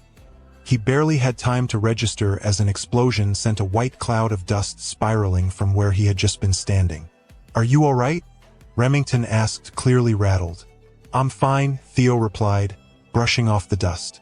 It was none other than Flo, a warning shot. Remington angrily turned to the window where the attack originated, barking, "What the hell were you thinking?" From above, a group of nobles laughed mockingly. "Relax, Remington, it's just a friendly greeting. That's how we say hello to brothers." Theo's eyes narrowed as they fell upon Axion. His talent of sadism radiated from him like an aura of malice. This was the psychopath behind it all, Theo thought. But instead of reacting with anger, Theo smiled. "Why? Thank you for the warm welcome, dear brother. I must say, I'm looking forward to the party." The unexpected response seemed to unsettle Axion for a moment, but he quickly laughed it off. "Seems you've grown a sense of humor, Theo. I like that." Inside the palace, people mingled and whispered. Their conversations centered around one thing. Why would Axion invite Theo, of all people? Sure, he was part of the direct Ragnar bloodline, but inviting the imbecile to such a gathering was unheard of. Still, they couldn't help but admit, at least Theo wasn't as hideous as the rumors had said. Remington, walking beside Theo, apologized, sorry about their behavior. "They're usually not this bad." Theo waved it off, his lips curving into a sly smile. "Honestly, I'm grateful." Remington raised an eyebrow, confused. Theo didn't explain, but inside, he reveled in the fact that they were already underestimating him. It was exactly what he wanted, a perfect opportunity to crush them later. His eyes drifted back to the blue light from earlier, realizing it was coming from upstairs. That had to be where his next quest was located. But he needed a way to reach it naturally. Theo took a sip of his drink, mind racing for a plan. Just then, Axion began descending the staircase, his eyes locked onto Theo. "Well, how are you enjoying the party so far, little brother?" Theo felt a bead of sweat trickling down his temple as Axion approached, his menacing grin nearly splitting his face. But Theo stayed calm, reminding himself of the plan. With a light laugh, he thanked his brother for the warm invitation. Axion's eyes narrowed as he closed the distance between them. Speaking in a mocking tone, "I might have gone a bit overboard earlier. You'll forgive me, right? His words dripped with sarcasm, and his proximity was suffocating. But instead of reacting, Theo played it cool, his tone smooth and disarming. Why apologize? I only remember a greeting. The unexpected response caught Axion off guard, and even Remington seemed bewildered. Axion barked out a laugh, patting Theo's back roughly, much like Julius had done. You're full of surprises. Didn't know you had a sense of humor. You've changed, and I like it. He chuckled louder, clearly enjoying himself. The other nobles, watching from a distance, snickered. Look at him, smiling and playing along like a good dog. One muttered, what else can you expect from a low-born wretch like him? He might be a Ragnar by name, but he's nothing compared to Troan's noble blood. Their words stabbed at Theo's patience, but he swallowed the bitter rage building in his chest. His hands clenched momentarily, but he forced a grin. The taunts about his mother, about him, wouldn't go unanswered for long. Even Remington was struggling to contain his anger as the other nobles began to mock him for associating with Theo. One particular insult struck a nerve. Illegitimate child. Just like Remington. No wonder they're so close. Remington's jaw tightened, the weight of their words hanging heavy between them. The atmosphere in the room shifted. Everyone realized that they had crossed a line. Theo took a deep breath, deciding it was time to act. He wasn't just here to observe anymore. It was time to make a statement. He turned to Axion with a cold smile. Why don't we give our new friends a proper greeting? Without waiting for a response, Theo grabbed Axion's hand, forcefully removing it from his shoulder and stepping forward, facing the nobles who had insulted both him and Remington. The room fell silent as Theo casually picked up a wine bottle, approaching the man who had spoken the harshest. Did I hear you say something? The noble's face paled, but before he could answer, Theo swung the bottle, smashing it across the man's face with brutal force. The glass shattered, and the man crumpled to the floor, screaming in pain, blood streaming from his head. Axion and Remington stood frozen in shock, while the others watched in stunned silence. How dare you? The noble shrieked, clutching his head. Theo's expression didn't change as he swiftly kicked the man across the room, his voice cold and calm. Who do you think you are? Insulting me? That was just a friendly greeting. Gasps echoed around the room as Theo's quest progress surged from 41% to 43%. Remington, still in disbelief, watched as Theo planted his foot on the noble's arm, pinning him to the floor. Now, why don't you say your goodbyes? Theo's voice was ice, and without hesitation, he crushed the man's arm under his boot, the sickening snap of bone silencing the room. The man howled in agony, his cries echoing through the hall as blood pooled around him. Theo's quest percentage shot up to 58%, and he relished the power coursing through him. He looked around, daring anyone else to challenge him. Anyone else want to say hello? At that moment, four armed men leaped from the upper floors, surrounding Theo with their swords drawn, their blades gleaming dangerously as they pointed them at his throat. For your crime of harming the young master, you will pay with your life. Theo chuckled, his voice carrying a cold edge. That's how it should be, he remarked, sizing up the guards before turning his gaze toward the man leading them. So, who's this guy? He asked almost lazily. The tension in the air was palpable. The others hesitated, before one of the guards answered. That's the third young master of the Hanavi clan. His name is Ian. Theo's expression remained cool, but there was a flicker of recognition. Ah, the Hanavi clan. One of the 6 snow clans that stand behind Ragnar.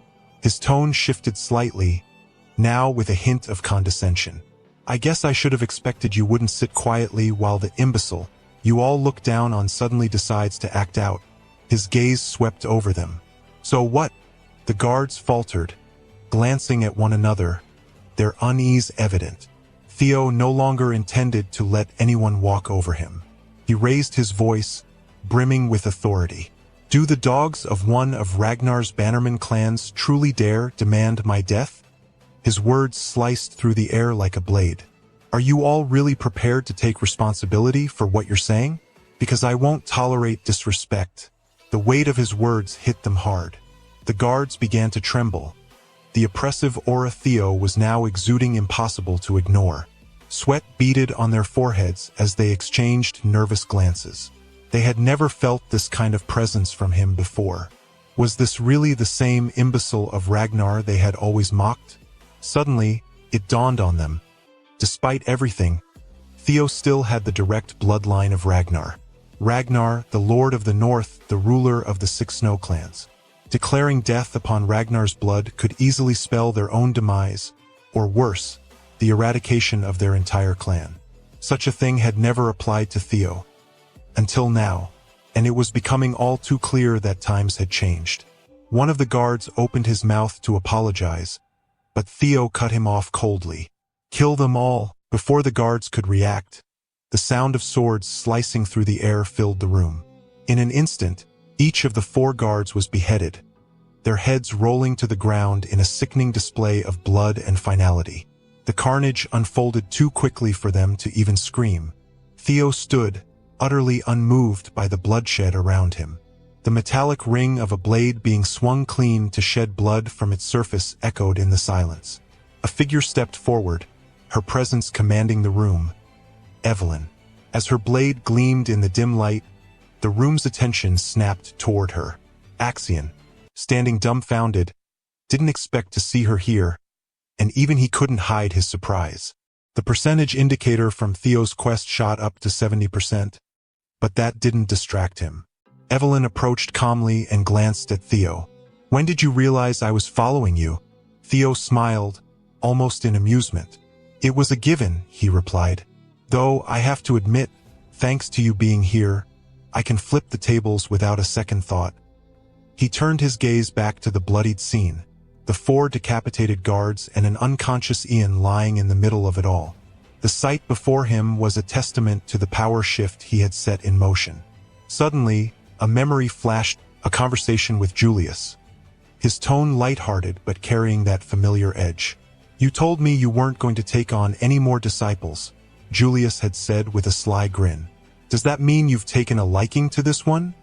Evelyn's reply was measured, but there was an undeniable truth behind her words. "He's certainly beyond expectations. Attitude and talent combined, he's by far the best I've trained." Julius had taken a sip of wine, clearly enjoying the banter. "You did train Axion too, didn't you? Does this mean Theo surpasses him?" Without hesitation, Evelyn had nodded. "In terms of raw potential, yes. He surpasses even Axion." Julius let out a hearty laugh, slamming the bottle down. "With those 2 eyes of yours, I guess you'd see things a lot better than I could." Julius sighed deeply, swirling his wine. "So, you think Theo's been hiding his strength all this time? It's hard to believe someone can change so drastically overnight." His eyes narrowed slightly as he continued. "A person doesn't just wake up one day with newfound power." Evelyn nodded, her gaze distant as she pondered. "It does seem that way, but what's odd is how suddenly he's revealing this strength. Like he's being hasty. You know what they say, rushing your steps only makes you stumble." She looked up at Julius with concern in her eyes. "I feel like he's being chased by something. That's what worries me." And his attendance at this upcoming party carries that same sense of urgency. Julius set the wine down with a light clink. "If you're that worried, it's probably because of Axion. You should follow Theo to the party. It'll ease your mind." She raised an eyebrow. "What do you mean?" Julius chuckled, his tone darkening. "Wolf cubs searching for blood are bound to clash when they gather. The party will be no different. Something is going to happen, guaranteed. Theo will have to navigate a delicate hierarchy being built there." His eyes glinted with a hint of mischief as he placed a crisp military uniform on the table in front of her. "While you're there, why don't you tempt him to join us? You could come back too, you know. Just because you can't ride a dragon anymore doesn't mean you're done. You've got responsibilities, Evelyn. After you bring Theo into the fold, come back to where you belong." Evelyn looked down at the uniform, her expression softening with nostalgia. Her fingers brushed the fabric gently, and for a moment, her heart ached for the days she'd left behind. Julius rose, already heading toward the door. By the way, that wine was great, he remarked with a laugh. Of course, it only tastes that good because it's expensive. Evelyn shook her head, but a small smile tugged at the corner of her lips. Back inside the Camellia Palace, Evelyn's eyes followed Theo. She realized something then. Theo had known she was following him the entire time. He had orchestrated this entire situation, joining the banquet with a clear purpose. Was he aiming for this from the beginning? Her worry eased slightly as she understood that Theo wasn't someone she needed to protect. Rather, he was far more aware and calculated than she'd given him credit for. But when had he first noticed her? Meanwhile, Theo was keenly aware of her presence. He had sensed her the moment he'd gotten into the carriage. As a possessor of a dragon heart, his energy perception had grown, sharpening into a sixth sense. The stage was now perfectly set. He called out to Evelyn with a voice full of authority. Most of the people here have shown open disrespect to a Ragnar successor candidate. What's the punishment for such a crime? The tension in the room spiked. Whispers of fear circulated among the nobles, and many began to sweat nervously. Evelyn responded calmly. According to clan law, immediate execution is one possibility. Theo let out a cold laugh. Since they're still children and haven't even completed their awakening ceremonies, how about we just take one arm each and call it a day? His voice dripped with cold amusement. Evelyn didn't hesitate. Understood, she said as she swiftly charged into the crowd, her sword flashing. Panic erupted. Nobles screamed, pleading with her to stop, but her blade moved with precision, slicing through arms as if they were nothing more than twigs. Theo watched, calling out the names of each person and their powerful family connections, making it abundantly clear that none of that mattered in comparison to the Ragnar family. As the blood pooled on the floor, the percentage for Theo's quest shot up to 79%. One man, terrified beyond words, grabbed onto Axion pants, begging for salvation. Axion looked down at him, his expression indifferent. "And why would I save you?" he asked, almost mockingly. "This is just a simple greeting." The man's pleas were cut short as Evelyn's sword gleamed, severing his arm cleanly. He collapsed to the ground, screaming in agony. Evelyn and Axion exchanged brief glances.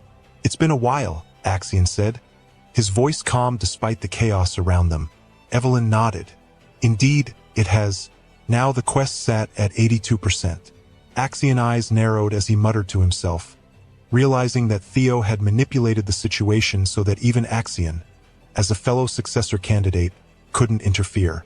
Evelyn's blade had only targeted those who insulted Ragnar blood, ensuring that the punishment fell within acceptable limits. Evelyn approached Theo, bowing slightly. "I've severed the right arms of the 14 individuals you ordered me to," she reported. Theo's expression remained neutral as he nodded. "Good work. What's their status?" "If they rush to a priest immediately, their arms can be reattached. But their futures as swordsmen, that's a different matter." "That's sufficient," Theo replied coldly. Remington, who had been watching from a distance, stepped forward. "Theo, are you all right?" he asked with genuine concern. Axion stood in silence, his fists clenched as he realized the truth. Evelyn and Remington were now fully aligned with Theo. The title of imbecile no longer held weight. His expression darkened as anger surged through him. "I want to crush him even more now," he muttered, his voice filled with venomous intent. Theo took a deep breath, glancing at Axion with a calm, confident gaze. "Time to go," he said, signaling both Evelyn and Remington to follow. Axion glare burned into his back, but Theo didn't flinch, nor did he break stride. Instead, as he passed Axion, Theo tapped his arm lightly and chuckled, waving behind him. "I had fun," he said with a sly smile, waving goodbye as he walked away. The moment was significant, the tension palpable. Axion gritted his teeth, holding back his fury, while Theo's steps felt lighter than ever. He knew it, Axion was the final barrier. With this confrontation, Theo had overcome the last challenge to shedding his title. The window appeared in his mind, confirming what he already knew. Quest complete, title imbecile, escaped. He grinned, knowing that no one would ever mock him with that insult again. He had passed the final test. Behind him, Axion voice cracked as he screamed Theo's name in rage, but Theo barely registered it. He was too satisfied. This was only the beginning, the first step toward his true revenge. The rewards flashed before him, revealing an experience elixir that promised to boost him 5 levels, as long as he was still under level 30.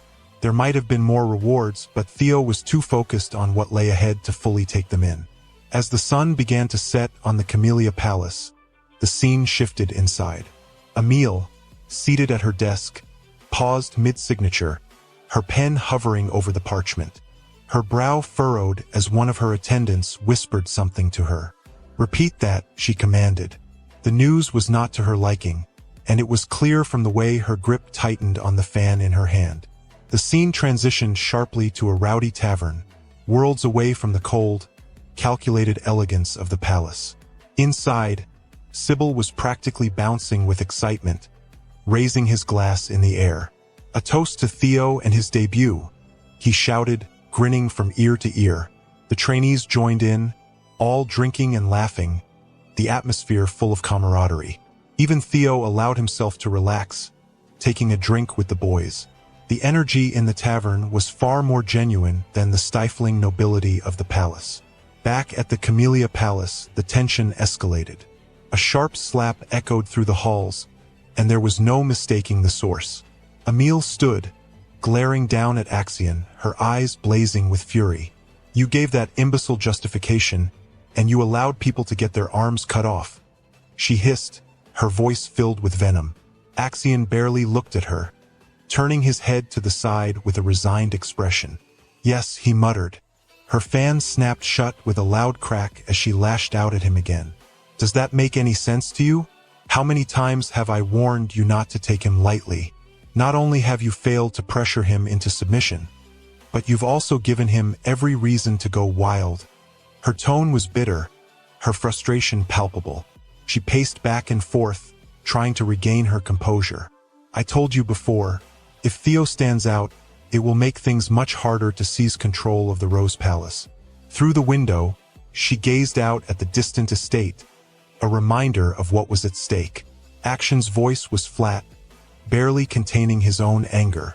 "You don't need to worry. I'll handle it." Emile spun on her heel, her voice icy. "I don't want to hear it. Reflect on this. Reflect on how your childish impulsiveness nearly ruined everything." Axion clenched his fists, his eyes dark with bitterness. "I'll keep that in mind." As she fanned herself, Emile let out an exasperated sigh. "Who does he take after to be this impulsive?" she muttered. A voice from the shadows spoke up, smooth and amused.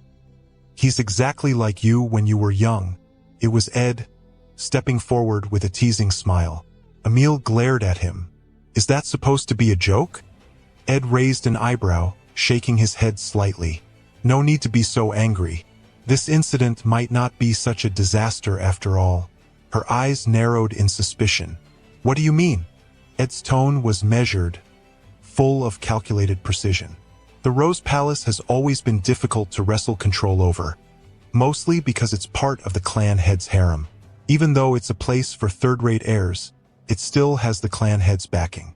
What we needed was a justification to act, and Theo gave it to us tonight. Emile's fan stilled in her hand as she absorbed his words. "Justification?" Ed nodded, his smile growing. "Theo's actions at the banquet caused quite the stir. By injuring those nobles, he's provided the perfect reason to take legal action. We can now move forward with our plans, using the law to suppress him. Once we begin, the Rose Palace will have no choice but to submit to us." Emile's mood shifted instantly. She snapped her fan open again, a wicked smile forming on her lips. "How long will it take to prepare?" Ed's chuckle was full of confidence. "The preparations are already done. By tomorrow morning you'll hear great news. For now, enjoy a bath and get a good night's sleep." He gestured toward an aromatic candle from the southern volcanic region of Akron that he had prepared for her. She sauntered over to him, wrapping her arms around him affectionately. "As expected of my brother," she purred.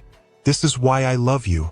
The scene shifted back to the tavern, where the atmosphere was much lighter. Sybil was practically glowing, still cheering loudly for Theo's success. Remington, sitting beside Theo, sighed and smiled. "I didn't realize how much you cared for me back there," he said, looking at Theo with genuine appreciation. Theo blinks in confusion, asking what Remington is going on about, wondering if his friend has had too much to drink, especially after only drinking orange juice. But Remington, dead serious, explains he's talking about what happened at the banquet. While insults were being hurled at him, Theo didn't hesitate to step in when they turned their attention to Remington. He's ashamed that he couldn't stand up for himself. Remington then glances over at Theo, his expression thoughtful, and remarks how surprising it is that despite being mocked, ridiculed, and belittled as an untalented illegitimate son, Theo has grown into someone undeniably strong. "Against odds where no one thought you'd win," he says, "you stood tall. You wielded your sword without hesitation against the palace, a force no one dared to challenge. And what makes it even more impressive," he adds, "is that Theo did it for him." Theo uses his observation ability, quickly reading Remington's thoughts. He can see that Remington genuinely believes Theo stood up for him out of deep care, which catches Theo off guard. "It seems you've misunderstood something," Theo says, trying to explain. Remington doesn't stop there, however. He reveals that despite his orders to strengthen ties with Axion, he's made up his mind. He wishes to follow Theo now. The surrounding trainees, witnessing the exchange, start murmuring excitedly, recognizing that this moment marks the strong acknowledging the strong. Still unsure, Theo hesitates. "I think you're misunderstanding," he says again.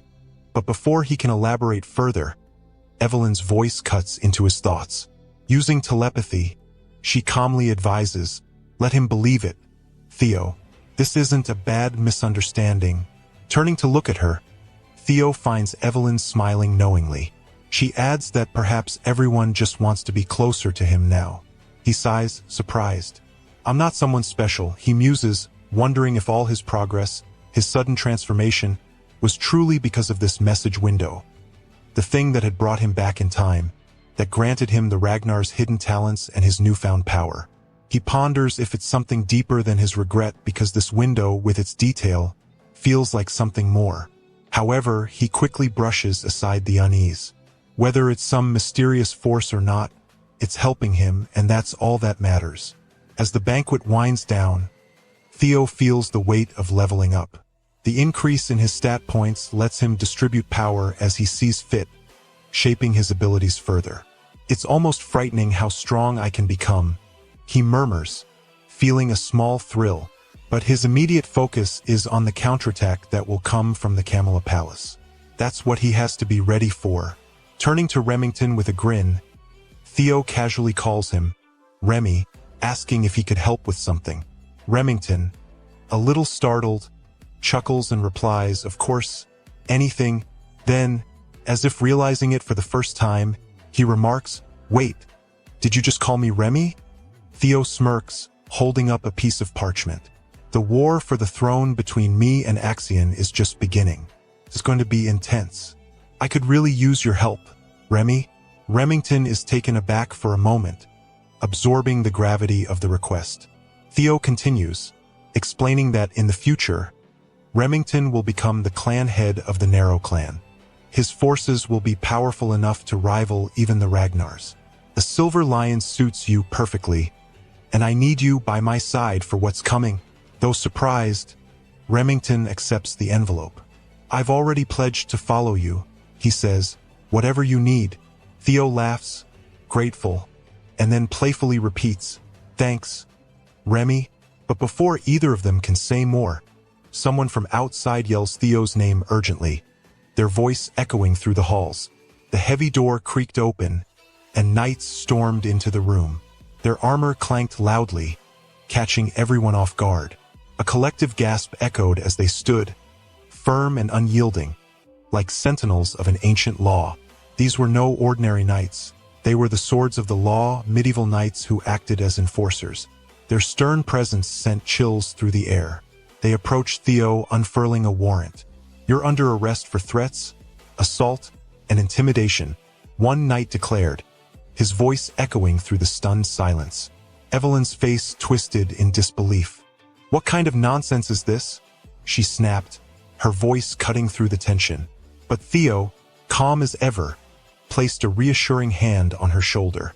"It's all right, Evelyn," he said quietly, his voice steady but commanding. "Don't lose your head over this." He strode forward, eyes fixed on the warrant, his gaze sharp. A faint smirk appeared as he glanced at the fresh ink. "The ink's barely dry," he muttered. "Seems like you were in quite the rush to get this signed." Theo's calm acceptance baffled everyone. "I'm ready," he said, extending his wrists for the handcuffs. The knights secured them with a metallic clink and led him towards the door. As he was dragged away, Remington's voice rang out, desperate. "Theo," he shouted. Theo turned, a grin spreading across his face. A grin that carried more than just resignation. Evelyn and Theo exchanged a brief look of understanding. This was part of his plan. She then noticed Remington gripping a small piece of paper tightly. Something crucial was hidden in his hand. Back at the Rose Palace, Cecile collapsed to the floor, her knees giving way as the news hit her like a crashing wave. "Why have they taken him to the tribunal?" she whispered, her voice trembling with despair. Her butler rushed to her side, concern etched on his face. "My lady, it's because of what happened at the banquet," he explained cautiously. "They're accusing him of inciting rebellion." Cecile's eyes flashed with disbelief and anger. "How could they think Theo would ever do that?" she asked, her voice rising as she pushed herself to her feet. Her mind raced. "Do they honestly believe they can bring him to trial over this?" she demanded, pacing back and forth. The butler's expression remained grim. "Yes, my lady. The damage was extensive. They say he destroyed the banquet." Cecile let out a long, frustrated sigh. Who could have predicted that simply inviting him would lead to this? She muttered, but there was still hope flickering behind her words. "He's strong. He'll pull through this no matter what. That's just who Theo is." Her gaze drifted towards the window, as if looking out could bring him back. "Come back safely, Theo," she whispered, her hope unwavering. Inside the carriage, Theo sat silently, watching the city pass by through the small window. His expression was distant, his mind already working through the next steps. "It's been a while since I've been here," he murmured to himself, as the grand tribunal came into view, towering and foreboding. The structure loomed large, an imposing monument to justice. But Theo wasn't shaken. He was calculating. After everything at the banquet, this won't end with just imprisonment. "They're taking me to trial," he thought grimly, "bringing Ragnar's heir before the tribunal. They want to challenge my right as successor." The knights yanked open the carriage door, barking at Theo to get out. He complied, his face still locked in that same confident grin. He could see through their intentions. "They want to crush me completely," he mused, stepping onto the stone path. "But they've no idea. They're only playing into my hands." His grin widened as they escorted him towards the massive doors of the tribunal. "Present the accused," one knight called out, his voice carrying across the grand hall as the heavy doors swung open. Theo stepped inside, his eyes sweeping the chamber. Before him, four figures sat in elevated thrones, their gazes cold and piercing. This was the moment. "If I'm going to show my cards, it has to be on a stage like this," Theo thought, feeling the adrenaline course through his veins. Among the figures, Theo recognized two faces, Julius and Ed, members of the Nine Dragons, the protectors of Ragnar's legacy. Their presence alone spoke volumes about the severity of the situation. In his past life, Theo might have buckled under the pressure, but today he stood firm. His eyes locked on the figure at the center, Osa Ragnar, Lady of the Plum Blossom Palace. Known far and wide as the Sword Dragon, her title commanded respect. Beside her sat Wolfgang Ragnar, the head counselor, an elder with a reputation for his ruthless judgment. Wolfgang's voice boomed through the chamber, cold and sharp. "Theo," he said, the single word dripping with disdain. Theo acknowledged him with a slight nod. "It's been a while, Wolfgang," Theo said, his tone casual, almost mocking. Didn't expect to meet you here of all places. Wolfgang's expression hardened. You know why you've been summoned, he growled. To answer for your crimes. Without missing a beat, Wolfgang listed the damage, the people injured, the limbs lost, all because of Theo's reckless actions. These families are now threatening to sever ties with the Ragnar family.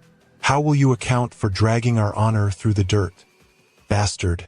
Wolfgang's words dripped with venom, his bias against Theo's illegitimate birth clear. But Theo didn't flinch. His eyes remained locked on Wolfgang, his face calm, almost amused. You're absolutely right, Theo said, his voice steady. I was reckless. Far too reckless. Wolfgang leaned forward, his lips curling as if expecting an apology. But Theo's eyes darkened. I should have taken their heads instead of sparing them their limbs. The room fell into a stunned silence. Eyes widened in disbelief as the tension thickened. Theo's voice rose, filled with cold authority. Those men were subjects of Ragnar. A lord gives land and honor, and in return the subjects give their loyalty and their lives. That's the code of chivalry. Yet they dared to threaten their lord. His voice cracked like thunder in the hall. Had I known their betrayal would run so deep, I would have executed them without a second thought. For the honor of chivalry to stand, they must be punished. He locked eyes with Wolfgang, daring him to respond. How could I stand idly by while Ragnar's honor, upheld for over a millennium, was dragged through the mud by these traitors? His voice echoed with conviction, the weight of his words suffocating the room. Wolfgang nearly rises from his seat, his composure barely holding. The tension is palpable, and then Julius lets out a laugh, breaking the silence. Impressive, he chuckles, leaning back. As expected, this won't end with just a simple punishment.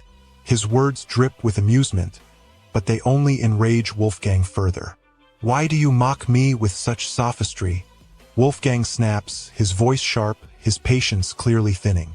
Oase, however, remains calm. I've heard his argument, she says, her tone measured. And in theory, he's not wrong. Wolfgang's eyes narrow in disbelief, wondering why Oase would side with Theo. But before he can speak, Oase continues.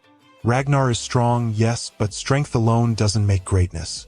A ruler who ignores the voices of his vassals and knights will ultimately crumble. Tyranny alone cannot command loyalty. Theo gives a small nod, taking her words in stride. I'll remember that, he replies, his voice steady. As the conversation shifts, more is revealed about Osa. She's the first wife of the clan head, known as one of the finest swordsmen in the north. While she doesn't seem overtly hostile toward Theo, a lingering tension remains.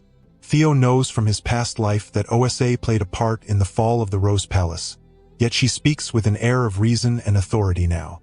Her next words, however, are a clear warning.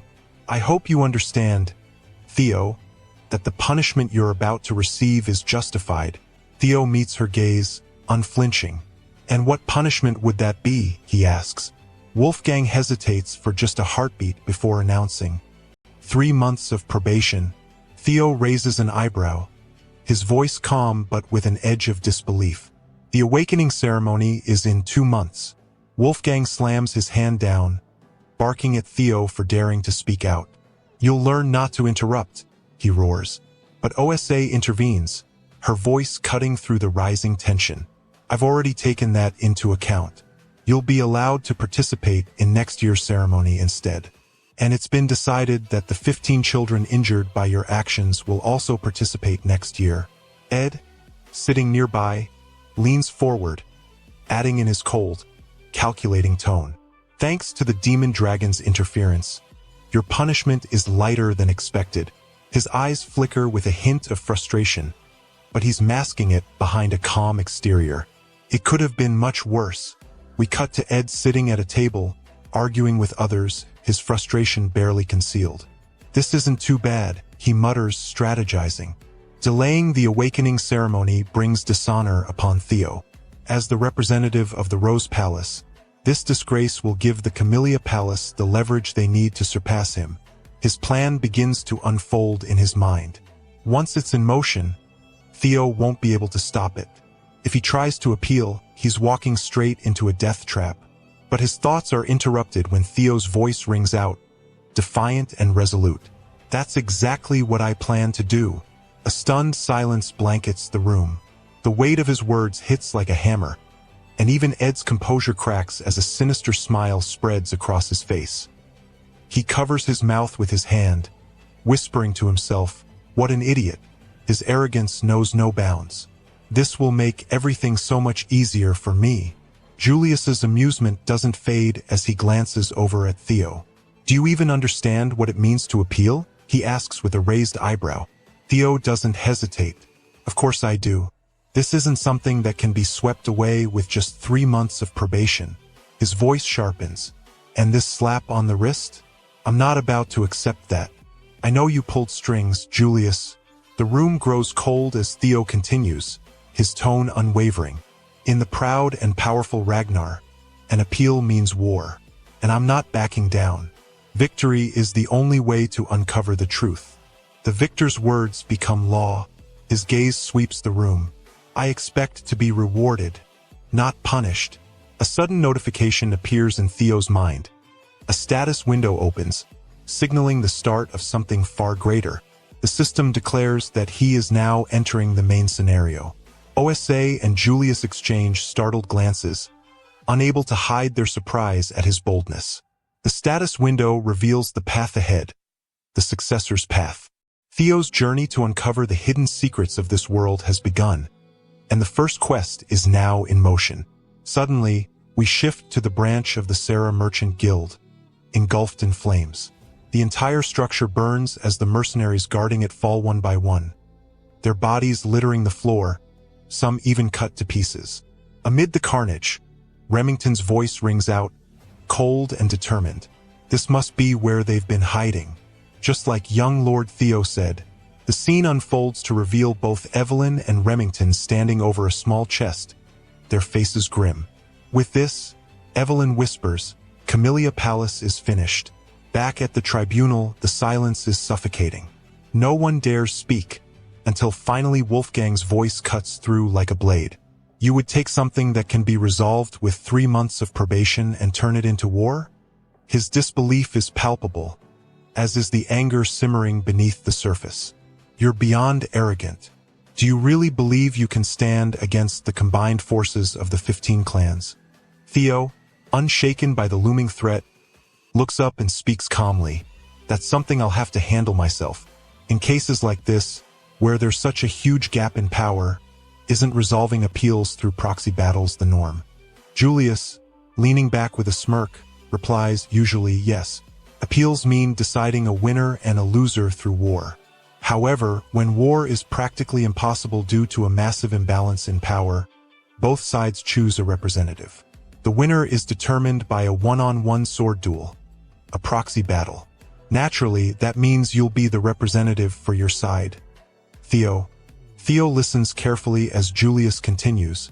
"It's almost certain that the plaintiff's representative will be none other than Axion. If that happens, your defeat is practically guaranteed. Why would you make such a reckless choice? You must be banking on something, maybe hoping that either Evelyn or I will fight in your place. But if that's what you're counting on, you're in for a rude awakening." Theo meets Julius's gaze, unwavering. "As the rules state, we'll decide the representatives, and the battle will take place in 1 week. How does that sound?" Wolfgang narrows his eyes, instantly recognizing Theo's ploy. He's trying to force Julius or Evelyn to act as his proxy, Wolfgang thinks. But those two would never do it. He'll have no choice but to fight on his own. Ed, sitting nearby, smiles darkly. "I'll send Axion. He'll teach Theo his place. Through death." His voice is low, dripping with malice as he contemplates the outcome. Suddenly, Ed begins to speak about the choice of representatives. But before he can finish, a voice echoes from the back of the chamber. It's cold, calculated, and sends shivers down the spines of everyone present. "I thought you were a quiet child, Theo," the voice says, drawing all attention toward the slowly opening door. "But it seems you've become quite skilled at crafting sly schemes. You've changed a lot since the last time I saw you." My son. The room falls into a stunned silence as the figure of Kyle Ragnar, the head of the Ragnar clan, steps through the door. His mere presence dominates the room, and all the 9 dragons in attendance immediately bow in reverence. Theo, too, lowers his head, greeting him with respect. I greet the incarnation of the great dragon god. Theo's status window lights up in his mind, notifying him of the next phase of his journey. Take over the Camellia Palace and uncover its secrets. This was the first quest of the tutorial. As the blue notification flashes, Theo remembers the secret he had stumbled upon at the banquet, regretting not acting on it sooner. But now was not the time for distractions. His focus sharpens, and his gaze lifts to meet his father's as Kyle strides toward him. This is the first thing I need to deal with, Theo thinks, as an unpredictable variable has entered the game, threatening to unravel his carefully laid plans. Why was his father here? This wasn't part of the script. Kyle gestures for Theo to stand, his voice calm but filled with authority. I heard about your situation while passing through. Kyle begins, his eyes sharp. It seems you found yourself in a complicated position. I also hear you intend to make an appeal through a proxy battle. Theo hesitates for just a moment, then straightens. That's right. Kyle considers this, his gaze intense. If that's the case, it'll be difficult for you to fight the battle yourself. Who were you planning to choose as your proxy? Theo's mind races. He knows this is a test, but Ed's eyes narrow, sensing something amiss. There's tension in the air, thick and heavy. Theo takes a breath, then speaks with unwavering resolve. There's no one who can stand in my place. I was planning to fight myself. Kyle's expression shifts into one of amusement, and a smile slowly spreads across his face. You will lose, Kyle says bluntly, his voice cold and calculating. Theo meets his father's gaze without flinching. How can you know that if I don't try? Even if I'm forced to bend, I won't lower myself willingly. Kyle's grin widens into a full laugh, a rare sound that shocks those in the room. He turns to the others, his laughter echoing through the chamber. Did everyone hear that? These are the words of my son, he exclaims, his voice booming with pride.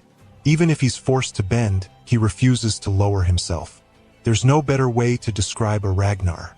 His attitude, it satisfies me greatly. The tension in the room dissipates as Kyle's approval resonates, but the storm brewing beneath the surface only grows darker. Theo takes a deep breath and responds with a polite yet confident tone. I appreciate your praise, father, but you should know, the proxy battle is just a decoy. I have no intention of fighting. His words, calculated and sharp, hang in the air as he continues. The work I assigned to Evelyn and Remington has uncovered proof of Camellia Palace's treason. With that evidence, I'll win without lifting a sword. Kyle's gaze sharpens, a subtle smile forming. In that case, I'll personally offer you an opportunity, he says, his voice commanding yet calm. As the leader of the Ragnar clan, I want to test your strength. Just a single strike. If you can endure it, I'll absolve you of all charges, and we'll forget this trial ever happened. Theo blinks, caught off guard by the unexpected proposal. Is he serious? Theo wonders, but Kyle's expression leaves no doubt. Come outside. Now, Kyle commands, turning toward the exit. Ed's voice breaks through the tension, his face pale with panic. That cannot happen, he shouts, almost trembling. His mind races. If Kyle tests Theo with a single strike and he survives, it would mean the clan head acknowledges him.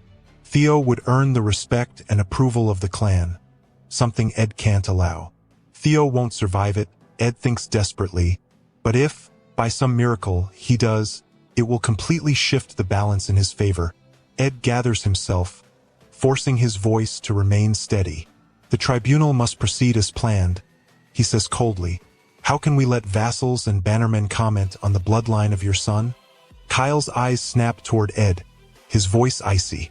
Shut up, Ed. If a vassal dares to speak out of turn, then you know what to do. Get rid of them. Ed grits his teeth, biting back a retort. But he can only bow slightly and mutter, understood. Kyle's sharp gaze shifts again, landing on Julius, who's been stifling his laughter for a while now. Julius, you've been giggling like a fool. Is there something you want to say?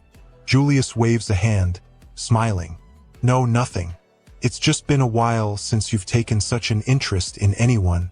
Kyle dismisses his words with a slight scowl. Nonsense.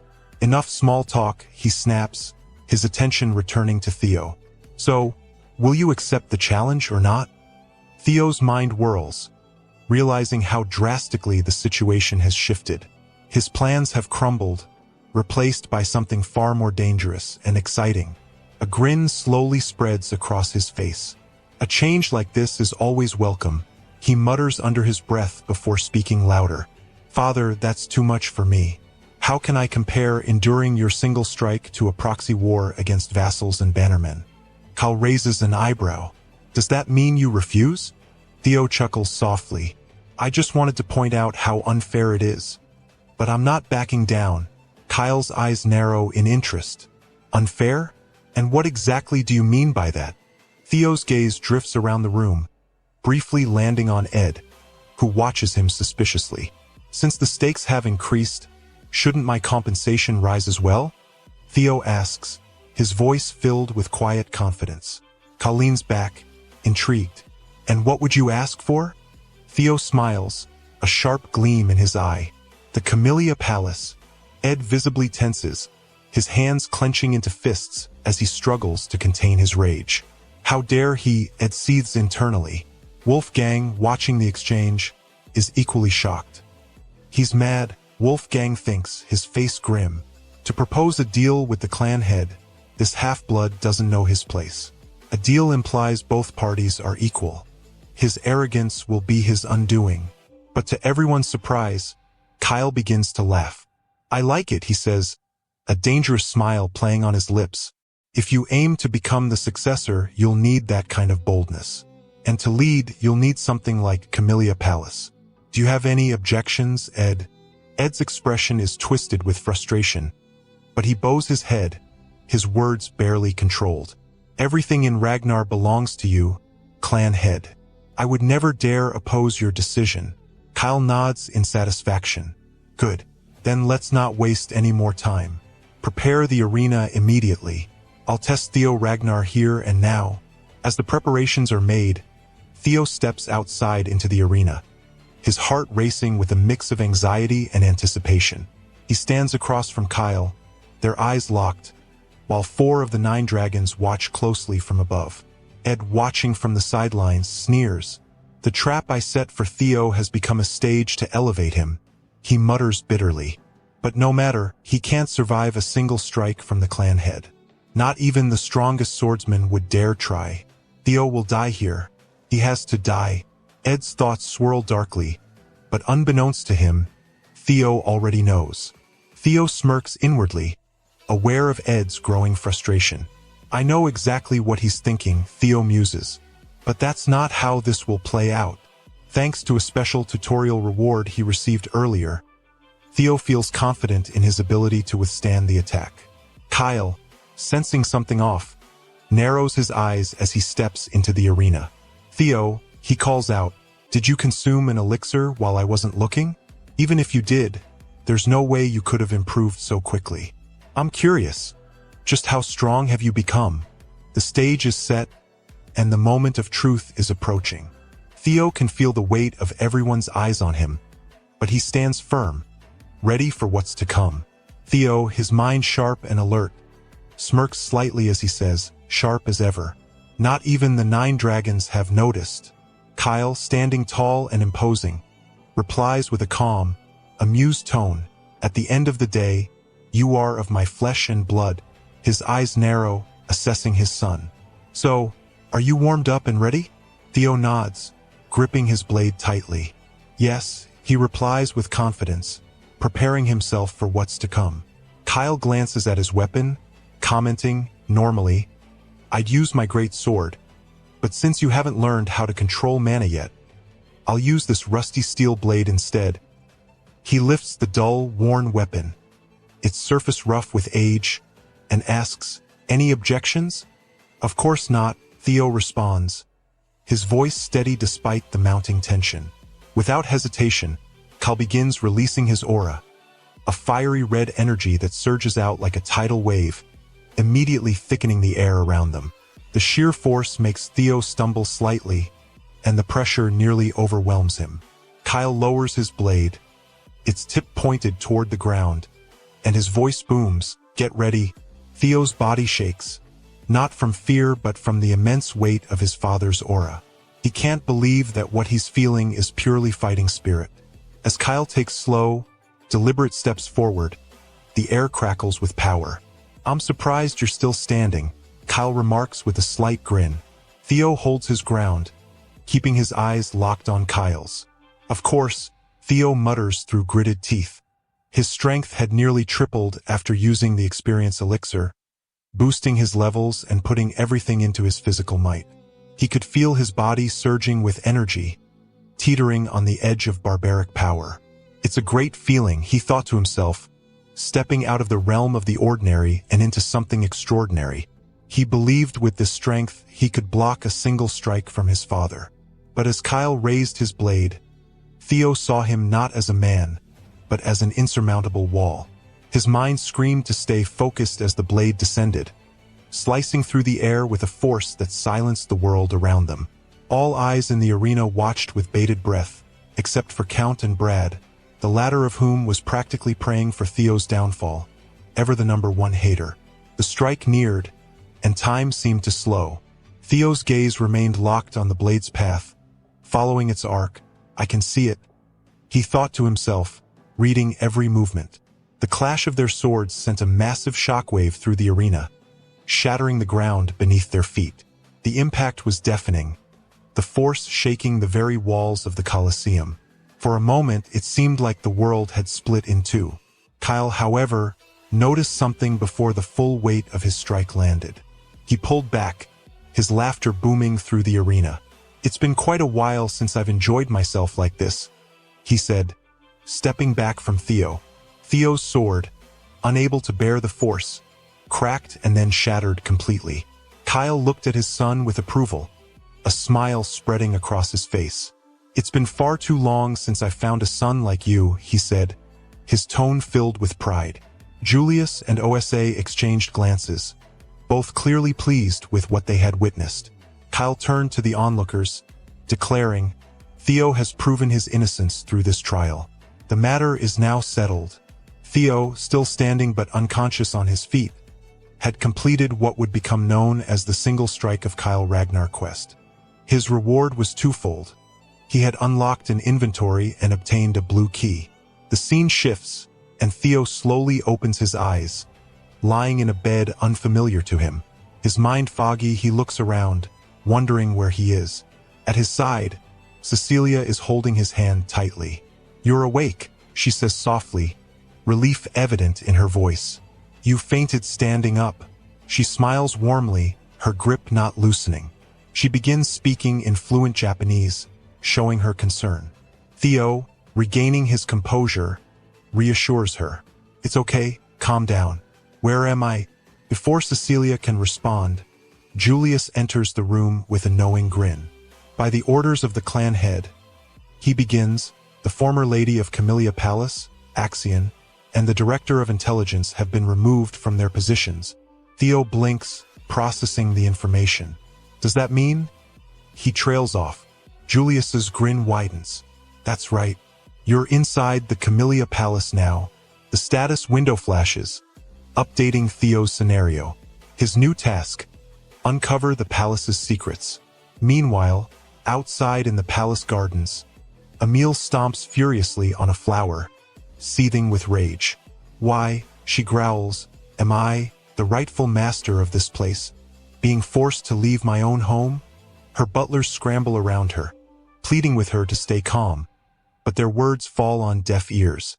From a distance, Axion watches with cold indifference, and suddenly, Ed, standing nearby, steps forward, his face dark with anger. "You need to kill Theo Ragnar." Axion's gaze sharpens. "During the awakening ceremony, I'll take his arm," but Ed isn't satisfied. He cuts Axion off. "No, you need to take his head." That's the only way you'll make up for the disgrace you've caused. Axion considers Ed's words and understands. His expression darkens even further as the gravity of the situation settles in. Ed's demand is clear. Theo must be eliminated, completely. Back inside Camellia Palace, Theo sits quietly, contemplating the events that have unfolded. Things had spiraled far beyond his original plan, but it had all worked out in his favor. This turned out much better than I could have imagined, he thought. I managed to obtain the palace without even using my trump card. And as a bonus, I gained a second authority, the inventory. With his newfound power and position, Theo's path was clearer, but the dangers lurking ahead were growing by the minute. Theo reaches into his inventory, pulling out a shiny red apple and taking a bite. The crisp crunch echoes in the quiet room as he mutters to himself, I don't know how this is even possible, but it's going to come in handy. He rummages through the space once more and pulls out the blue key, its surface glowing faintly. The key had the ability to open a dungeon, a fact that he hadn't anticipated. Who would have guessed dungeons existed here? He remarks with a smirk. As he glances to his left, a bluish aura flickers at the edge of his vision. His eyes narrow as he inspects the source, realizing the key's glow matches the hue of the aura. This key, it's connected to this place somehow. Moving closer to the door, he notices a small, blue keyhole embedded in the wood. Without hesitation, Theo inserts the key and slowly turns it, the door creaking open to reveal a dark cave beyond. Confusion flickers across his face. How is there a cave inside the house? He shakes his head in disbelief but steps forward.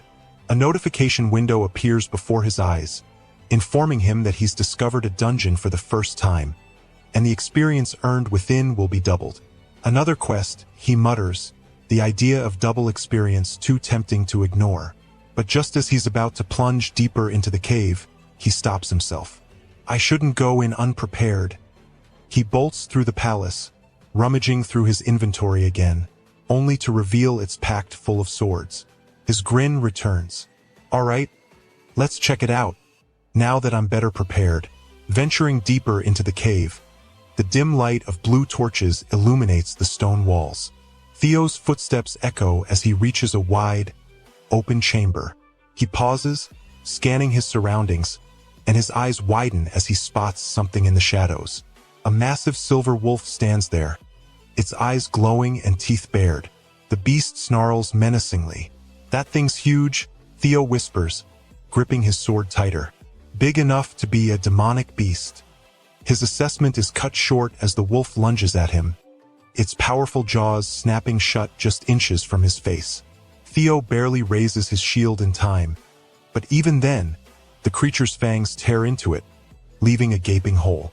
Theo grits his teeth, pushing back. Pretty strong, too, he growls, swinging his sword with a burst of strength. But the wolf is faster than he expected. It leaps back, narrowly avoiding the strike, and immediately retaliates with a counterattack. Theo moves swiftly, but his strikes fail to do any real damage. Its hide is thick, and it's fast. He mutters under his breath, frustration bubbling up. Half-hearted attacks aren't going to cut it. This thing's no ordinary wolf. It might be as strong as the beasts beyond the northern wall. Demonic, for sure. His mind races. If it's from the demon sea, that explains its power. This is going to be a real pain. The wolf swipes at him with a massive paw, claws slicing through the air. Theo ducks beneath it, his body moving on instinct. He dashes under the beast, the memory of his father's strike flashing through his mind.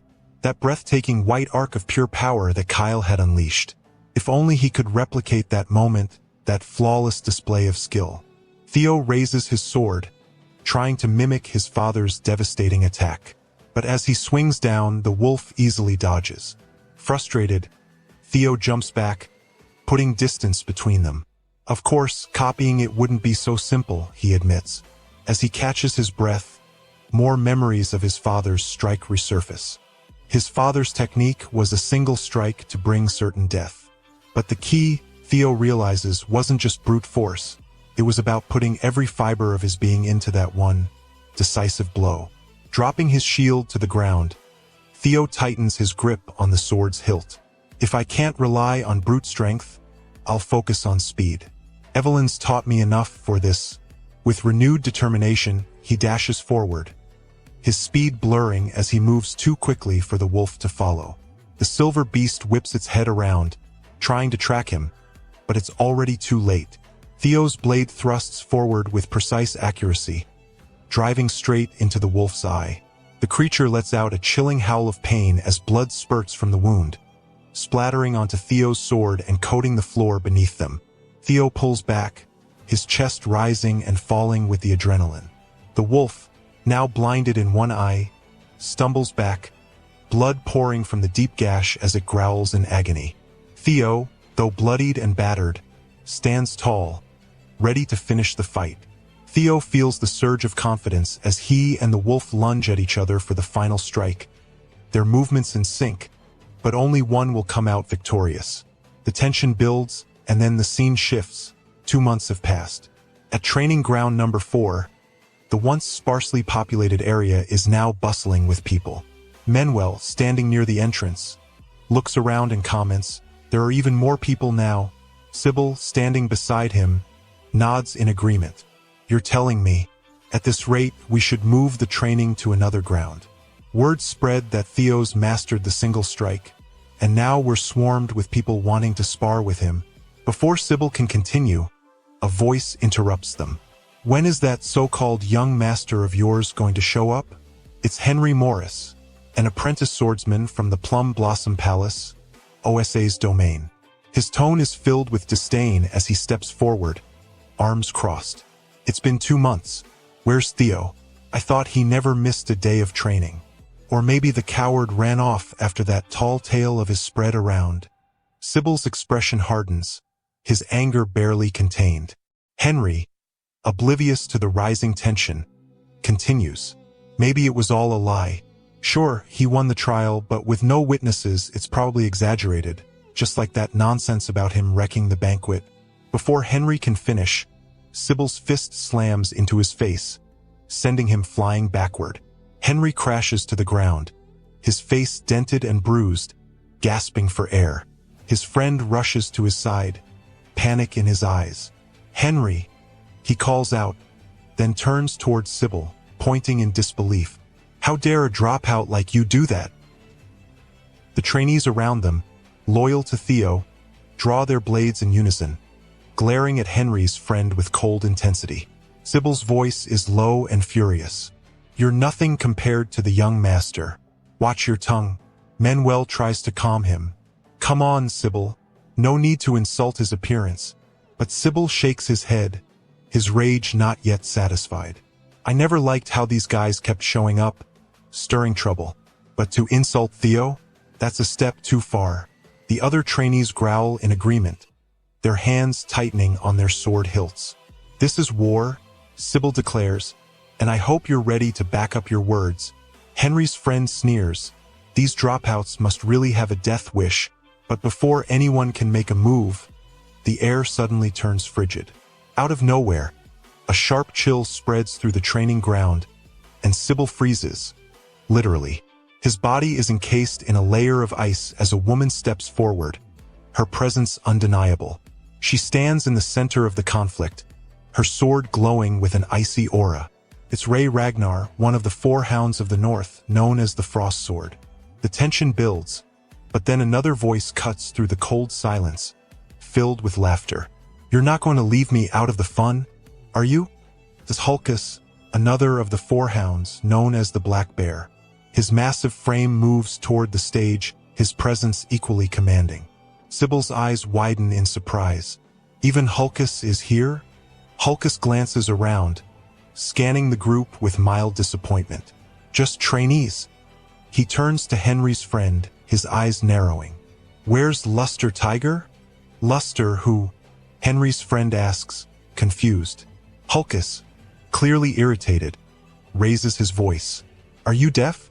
Where is Luster Tiger, the master of this training ground?" Ray, silently observing, doesn't respond, but it becomes clear that Hulkus is talking about Theo. It's an unusual nickname, and the reason behind it remains a mystery.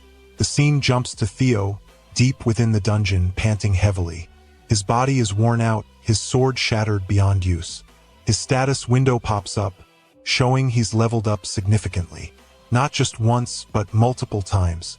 He has been fighting for 2 months straight, and the results are staggering. He's hunted 170 demonic beasts. Sitting atop the corpse of a slain wolf, Theo breathes heavily. His body aches, and his mind feels sluggish. "I've been fighting for 2 months," he mutters, uncorking a potion and chugging it down. The liquid restores some of his energy, though the exhaustion remains. "There were a few times I nearly died, but this potion saved me. I can't believe an item like this exists." He looks at the pile of broken swords scattered around him and sighs. "It was rough at first, but it got easier as I leveled up. Still 2 months, and I'm not done yet." His gaze shifts to the side, eyeing the final door in the dungeon. One beast left. The anticipation builds as Theo stares at the door. "This has to be the boss," he mutters, rising to his feet and heading toward the 5th floor of the dungeon. His hand tightens on his broken blade. This thing's no longer usable. He tosses the shattered sword aside and reaches into his inventory, pulling out the last weapon he has left. A ceremonial sword his mother had given him as a birthday present. As he grips the familiar hilt, his thoughts linger briefly on his family, but then he steels himself for what's ahead. "This is where the real fight begins," he says, stepping forward into the unknown, determined to finish what he started. As Theo grips the ceremonial sword, memories of his past life flood back. He recalls the friction between him and his mother, especially leading up to the awakening ceremony. In that life, he had tossed this very sword aside, letting it rust in some forgotten corner of his room, dismissing it without a second thought. Now, as he examines the weapon more closely, he realizes its true value. The blade, forged from rare white snow steel, gleams faintly in the dim light, and regret gnaws at him. A flashback strikes him, his door opening on the eve of his birthday. His mother, her face glowing with joy, had come in, arms laden with gifts, whispering happy birthday. She had waited for midnight just to surprise him. But all he did was shout at her. "The awakening ceremony is near. I don't have time for birthday gifts." His words, venomous and dismissive, had cut deeper than any blade. He still remembers her hurt expression.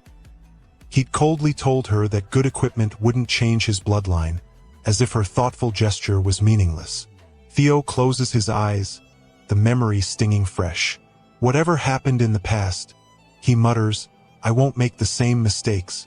He steels himself and moves toward the final chamber, determined to make this life count. As he approaches the boss room, a warning flares in front of him. A strong demonic beast is about to appear. Please proceed with caution. Theo takes a breath, preparing himself for whatever awaits. When the door opens, he's greeted by the sight of shimmering scales and a massive dragon-like snout.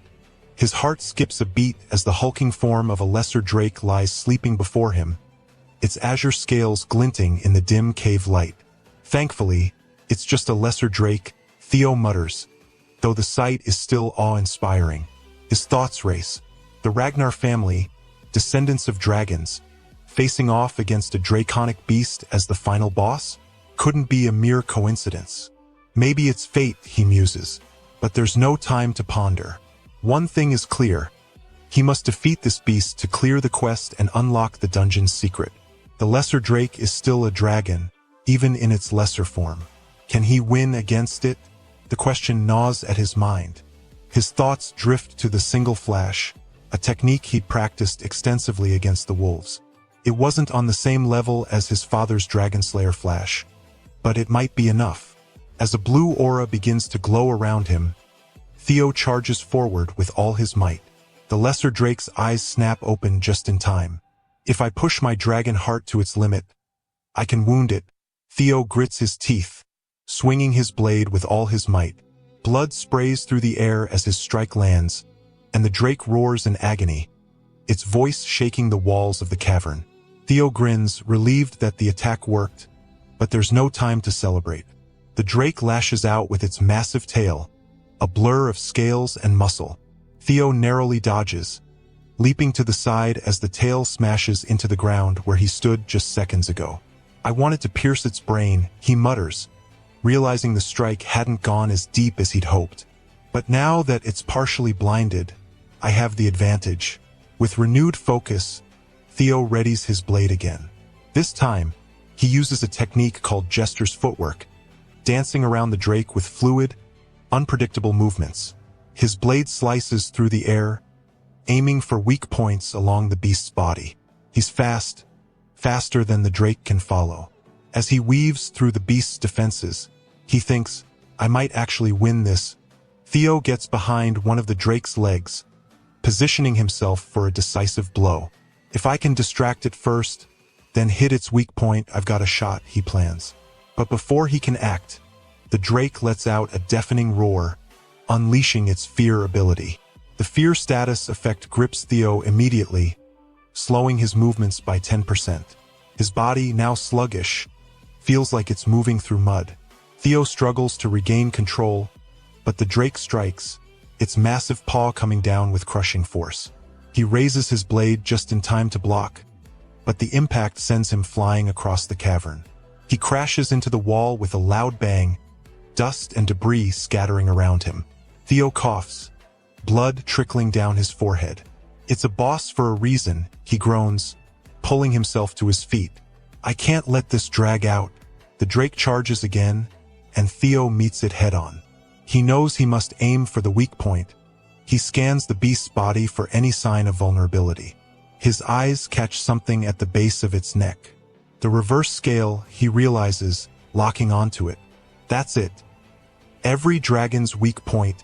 As the drake rears back for another strike, Theo sees his chance. With lightning speed, he thrusts his blade forward, aiming directly for the reverse scale. The sword pierces through, and the drake's roar shifts from fury to agony. Blood pours from the wound as Theo drives the blade in deeper, over and over, stabbing like a man possessed. The drake thrashes in pain, its body convulsing as Theo's relentless assault continues. His mind races with disbelief. It worked. I actually hit it, he thinks, adrenaline surging through him. But his victory is short-lived. The drake, though grievously wounded, isn't dead.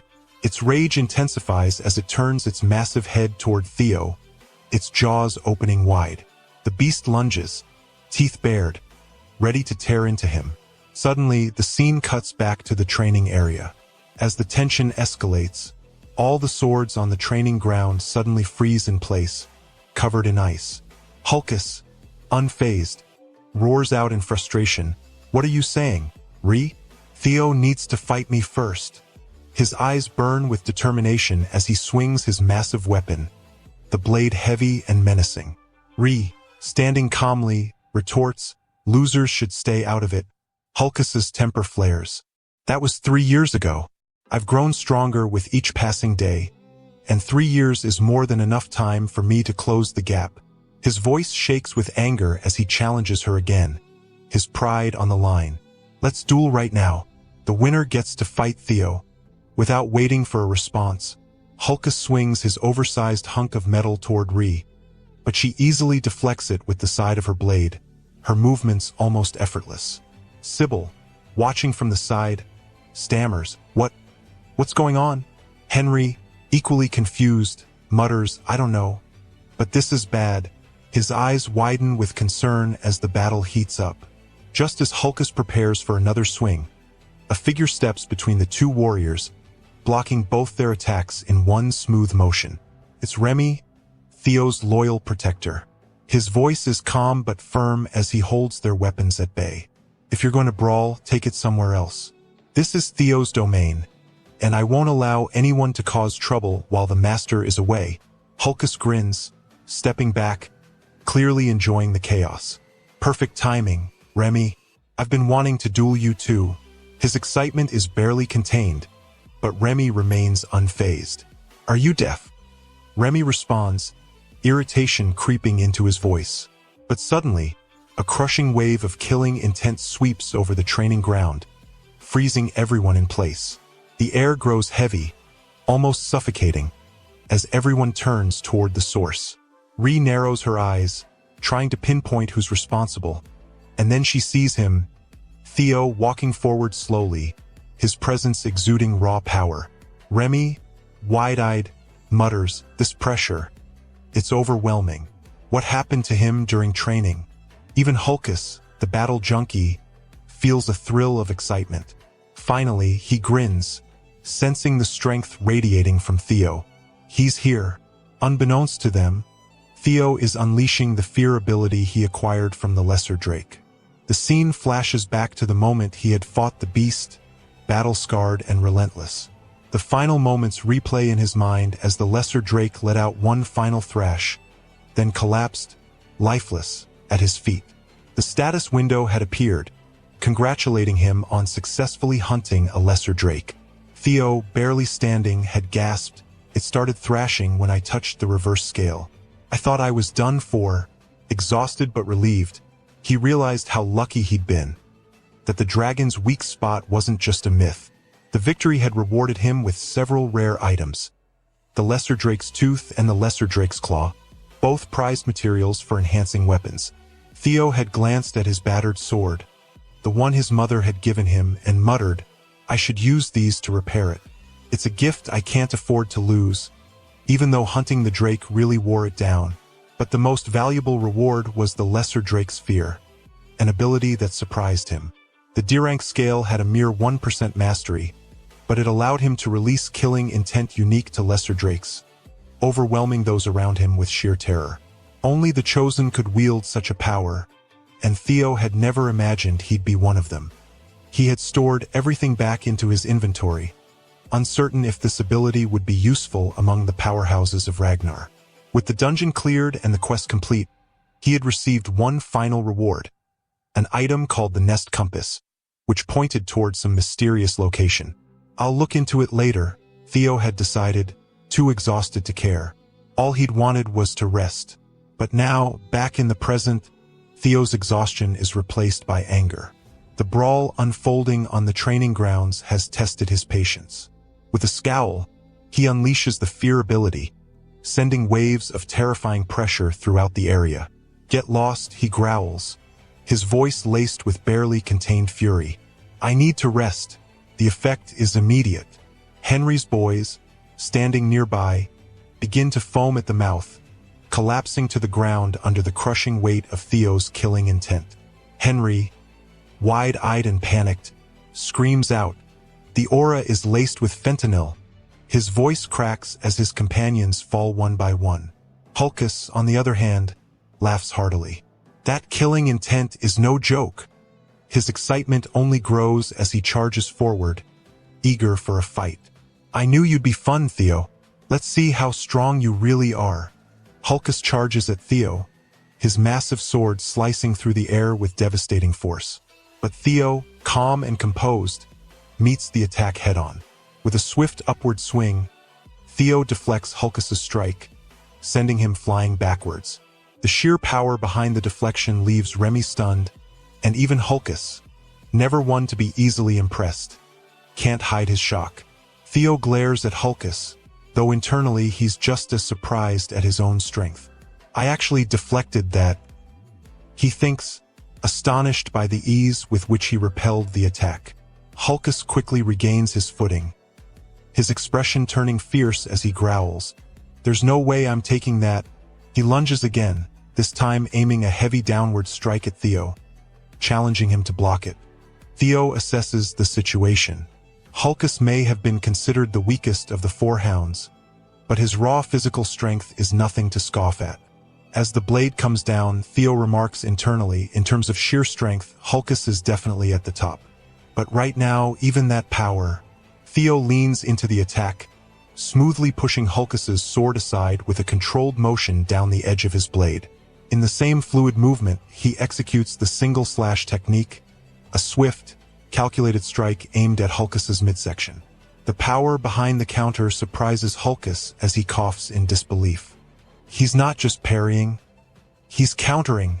In the blink of an eye, Theo's level-up notification flashes before his eyes. He's now level 16. The impact of the strike becomes apparent as Hulkus coughs up blood, a deep wound across his abdomen spilling crimson onto the ground. The mighty warrior stumbles and collapses, bleeding heavily. Theo stands over him, shocked at the force he used. "I didn't realize I'd used my full strength," he mutters to himself, relieved. "Good thing it was Hulkus. If it had been anyone else, they'd be dead." Hulkus, luckily, has only fainted. Sybil, witnessing the scene, is at a loss for words until the realization hits him, and he and the other boys begin screaming in excitement. Theo defeated Black Bear. He took down one of the 4 hounds with a single strike. Their enthusiasm is uncontrollable. Theo, still trying to remain composed, waves them down. "Calm down. He's alive, just knocked out." But as he speaks, the sword in his hand suddenly snaps, the blade breaking and clattering to the floor. Panic flickers across Theo's face as he looks down at the shattered weapon. "No. This was the sword my mother gave me." The onlookers, however, add to the growing legend. He even broke his own sword in a single strike. As expected of Theo, they exclaim, much to his frustration. "Why are you happy about that?" Theo groans. Off to the side, Remy and Ree watch the unfolding scene. Ree's gaze is fixed on Theo, her expression unusually thoughtful. It's clear she's deep in reflection, and her intense stare doesn't go unnoticed by Remy, who wonders if he just saw her smile. A flashback suddenly takes over the scene. A younger version of Theo is seen standing in the snow, spotting a little girl, Ray, wandering in the cold. "Who are you?" the young Theo asks curiously as he approaches her. Seeing her shivering, he quickly wraps his scarf around her shoulders. "You still look cold. Come to my house until the snow stops." His voice is gentle, caring. Ray's memory lingers on that moment, her first encounter with Theo, and a soft smile tugs at her lips. She quickly turns away, leaving Remy to wonder if what he saw was real. The scene shifts back to the Camellia Palace. Inside, Theo sits with a celebratory hat on his head as the maids gather around him, showering him with praise. "Congratulations on your title, Luster Tiger." They cheer, their voices filled with admiration. "You worked so hard for so long. Now you just need to carry this momentum to the awakening ceremony." Theo's mother bustles into the room, setting food on the table with a wide grin on her face, all while shoving food into Theo's mouth. "Eat up. You've been working hard," she insists, her happiness palpable as she overwhelms him with affection. Theo, slightly exasperated, wishes she'd ease up, but seeing the joy in her face, he decides to accept it with grace. He thinks about how he treated her in his past life, the coldness, the neglect, and how this time he won't repeat those mistakes. Smiling softly, he says, "It's delicious, Mom." As she continues bustling around, Theo remembers the broken sword and shows it to her. His mother's reaction is immediate. She screams in horror, "What happened to your sword?" "I'm so sorry," Theo says, lowering his head. "It broke during training." Her frustration boils over. "It's all because of that damn old man," she exclaims, catching Theo off guard. She rants, "He swore up and down that the sword was made from white snow steel and ebony steelwood and that it would never break. And now look at it." Theo, taken aback, can't help but laugh a little. Even though the sword is broken, he feels closer to his mother now than he ever did in his past life. Theo furrows his brow in confusion. "Wait, are you talking about ebony steelwood from the southern Gaia jungle?" he asks, trying to wrap his head around it. His mother nods. "Yes, exactly. The old man swore that only the rarest and most precious materials were used in the sword's crafting. But as you can see," she gestures to the broken blade, "that was complete nonsense. If what he claimed was true, the sword never would have shattered like that." Theo considers her words, reflecting on what he knows about ebony steelwood. Ebony steelwood is a strange plant. It grows by feeding on iron, which makes it incredibly rare. What's special about it is that it retains the flexibility of wood while being as strong as steel. "I knew this sword was good, but I didn't realize it was that valuable." His curiosity piqued. He wonders aloud, "Where did you even get something like this?" His mother's expression hardens. "This won't do. I'm going to demand an explanation from him. This time, he'd better get my son a sword worthy of his talent. It's fine, Theo interjects quickly. I can just use another one. Absolutely not. His mother cuts him off, her determination clear. People are finally recognizing your true worth. Now, more than ever, we need to be meticulous. Besides, the awakening ceremony is less than a week away. I refuse to let you walk into that ceremony with a shabby old sword. Theo can't help but notice the happiness on her face as she bustles around, already planning. Before he can object further, she declares, since we're on the topic, we'll go right now. Go where? Theo asks, half confused, half amused by her sudden burst of energy. To the best workshop in all of Winra, the Basque workshop. Time for a custom weapon, she announces, marching out the door. Theo can barely keep up as they head to the famed Basque workshop, one of the top 3 weapon manufacturing centers in the region. It's renowned not just for its sheer size, which rivals that of a factory, but for its master craftsmen. Theo has heard whispers about the place, but now he learns something that surprises even him. The workshop's master is a special rank blacksmith, one of only 3 Ragnar artisans with the title of master craftsman. When they arrive, Theo is even more shocked to see a woman running the workshop. Her title? The elf of capitalism incarnate, but she is better known as the demon craftsman, Kursen. As Theo takes in the sight of her, his mother starts yelling. Still haven't quit smoking, I see. Cecilia shouts, her voice rising. Theo, taken aback, stares at his mother. Wait, mother? You know her? Cecilia shoots Kursen a glare. Of course I do. This is my mother. Theo's jaw drops. Your mother? He had always believed Cecilia was an orphan with no living family. He never would have guessed that Kursen, a high elf and renowned master blacksmith, was his grandmother. The realization hits him like a ton of bricks. So that means I'm a quarter elf. Theo mutters to himself, grinning. That must be why I'm so dashing. While Theo's thoughts spiral, Cecilia storms up to Kursen and throws the broken sword onto the table. I'm returning this defective product.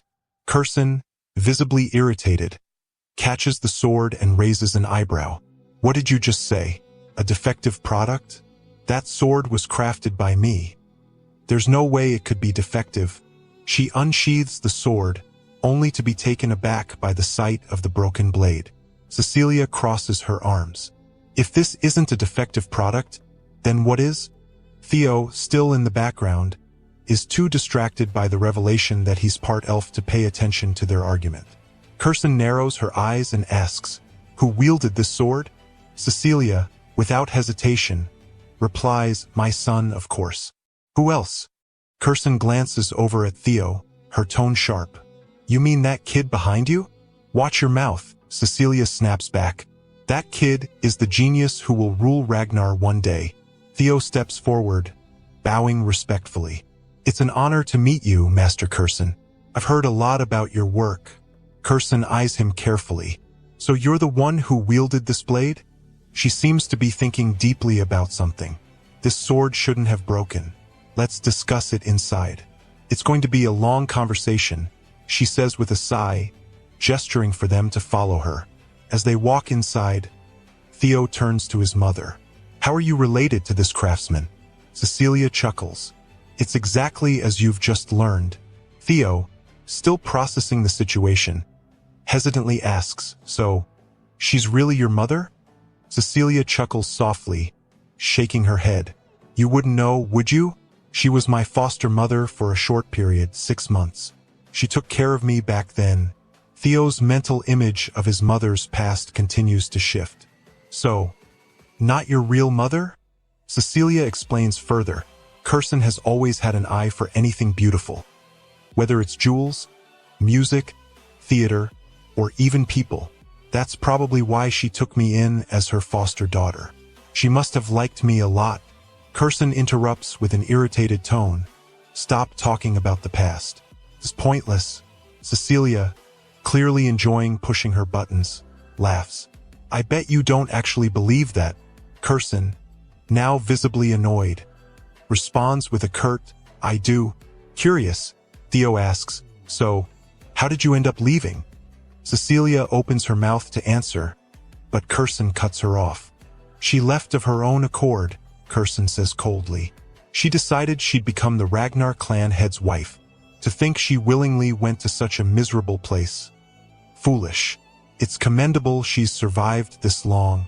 Cecilia, completely unbothered, grins. The clan head was just too handsome, so dashing and manly. He loved me dearly. Kirsten rolls her eyes. And after running away like that, she had the nerve to come crawling back last year, begging me to forge a sword for her son. I've never seen such shamelessness. They begin to bicker, their sharp exchanges revealing an odd but deep connection. Theo, watching with amusement, thinks to himself, I've never seen my mother talk like this before. I really didn't know her at all in my past life. The realization settles heavily on him. I was too obsessed with the clan to notice those around me. I truly was an ungrateful son. His eyes shift toward Kirsten. And it seems like she cares about my mother too, he thinks. Why didn't she do anything in my past life? As if sensing his thoughts, Kirsten abruptly changes the subject. We're here, she announces, stopping in front of a door. This is my master office. Cecilia looks suspicious. Why did you bring us so far inside? She asks, her tone sharp. And you'd better make up for all this by giving him the best sword you've ever made.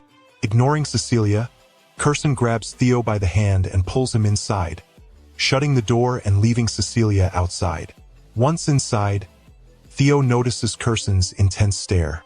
She's glaring at him and he feels confused. I'll be blunt, Kirsten says, her voice firm. Do you have a relic of the primordial dragon? Theo blinks, unsure how to respond. The primordial dragon? You mean the ancestor of the guardian dragon that protects the Ragnar clan? Exactly, Kirsten says, her patience thinning. I've heard the legend that the primordial dragon scattered its treasures across Winra for the Ragnar descendants. So, do you have one? Theo, taken aback by her insistence, shakes his head. I've heard the story, but I don't have anything like that. Kirsten's frustration boils over as she unsheathes the broken sword. Stop pretending, she snaps, her tone harsh. There's no way my sword would break like this unless it came into contact with a relic. So explain how it ended up in this state. Theo feels sweat forming on his brow. It got damaged during a fight with a drake. He replies, still not understanding why she's so fixated on the relic. Kirsten's eyes blaze with disbelief. A drake? This sword was forged with my heart and soul. There's no way it would break against anything less than a relic. Her voice shakes with emotion as she adds, do you have any idea how much that sword cost me? Theo, realizing the gravity of the situation, quickly apologizes. I'm really sorry. I didn't know it was that valuable. I just fought a drake. Kirsten, regaining her composure, sighs. It's faster to show you than to explain. She walks over to a wall, pulling on a set of chains. A hidden panel slides open, revealing a room beyond. Inside, a coffin rests, emitting a faint blue glow. Theo's eyes widen in recognition. That glow. It's the same as the door to the dungeon in Camellia Palace. Kirsten studies his reaction. You see it, don't you? I can't see or sense anything from it, but from your face, I can tell you do. I've tried countless times to open that coffin and retrieve the item inside, but I've never succeeded. She places the glowing coffin in front of Theo. Here's the deal.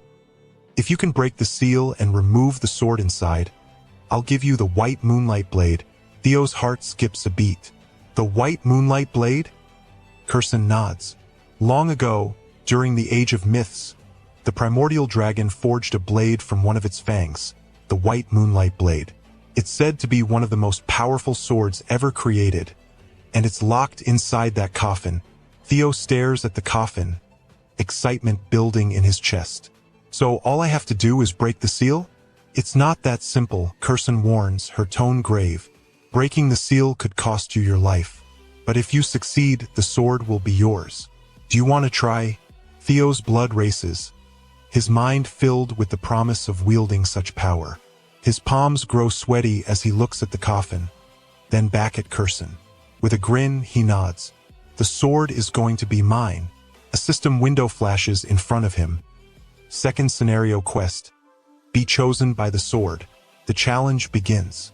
We learn the full history of the White Moonlight Blade, the legendary sword once held by the Black Dragon, one of the 9 dragons and leader of the Black Snow. Its appearance remains a mystery, as almost everyone who had encountered it either vanished or died shortly afterward. Few ever spoke of its form. But, in a flashback, we see Theo, by sheer luck, catch a glimpse of the White Moonlight Blade in its true form. The Black Dragon had turned to him, eyes narrow, and asked, "Can you actually see the sword?" Theo, in disbelief, remembered that moment vividly. He wondered back then why the Black Dragon hadn't killed him on the spot. It felt like a problem that wouldn't leave him alone. And yet, the Black Dragon had spared him. Even now, in the present, Theo couldn't understand why this sword, this relic of the primordial dragon, was here with Curson. He met the Black Dragon 4 years later, so how did Curson come to possess such a weapon during that time? Curson interrupts his thoughts, asking once more, "So, do you want to try?" Theo, shaking off his confusion, notices something. There's a keyhole, just like the one at Camellia Palace. Maybe the blue key will work here too, he muses aloud. Curson, surprised, watches as Theo retrieves the key. As he inserts it into the lock, the casket begins to shine. Instantly, the chains binding it snap with a loud crack, releasing a surge of energy into the room. Curson cries out, feeling the overwhelming aura that pours from the casket, while Theo is enveloped in the energy. His vision becomes cloudy, and soon he finds himself standing in a world of pitch-black darkness. When his sight clears, he's greeted by a familiar, haunting scene. The burning remains of the Rose Palace. Flames lick the walls as everything crumbles before him. "Why am I here again?" Theo mutters to himself. His gaze falls, and the sight of his mother's corpse lying in the ashes sends a wave of pain through him. His voice is heavy with regret. "I was weak back then. I needed more power. Power to defeat Rendon, to destroy Camellia Palace." Out of the shadows, the sword's true form emerges, its shape twisting into a monstrous creature. Its beak moves to sink into Theo's mind, feeding on his deepest desires for strength. But Theo, his resolve unshaken, tightens his grip and forcefully shuts the creature's beak. "You thought you could control me by playing on my need for power?" His voice is fierce, filled with defiance. The creature recoils, startled. "How did you break free from my hold?" Theo's expression hardens, a grin forming on his lips. "I overcame the despair you're showing me a long time ago. Did you really think I'd fall for something like this now? I have far bigger things driving me. Quests." The creature's confusion deepens. "Quests? What are you talking about?" It shifts uneasily, and Theo notices something. It's much smaller than he remembered. The griffin he once knew was massive, towering over everything, but this version seems weak in comparison. Sensing the change in Theo's attitude, the griffin tries to negotiate. "Wait, hold on, let's talk. I'm not what you think. I'm quite civilized." Meanwhile, in the real world, Cecilia desperately taps Theo's face, her panic rising with every second that passes. "Theo, wake up." Her voice trembles with fear as she turns to Curson. "What have you done to him?" "I asked for a sword, not for you to kill my son." Curson, equally shocked and unsure, watches as the scene plays out before her. The sword's energy is fusing with his bloodstream. She mutters, eyes wide in disbelief. "I've never seen anything like this before. I thought he'd be fine since he already had a relic." Tears well up in Cecilia's eyes, her voice breaking as she pleads, "If anything happens to him, I swear, I will never forgive you." Curson's face is pale as she watches Theo's grip tighten around the sword. The energy within him intensifies, forming a black aura that swirls around the room, growing darker by the second. Then, the aura condenses into a small black orb that slowly descends into Theo's chest, merging with him completely.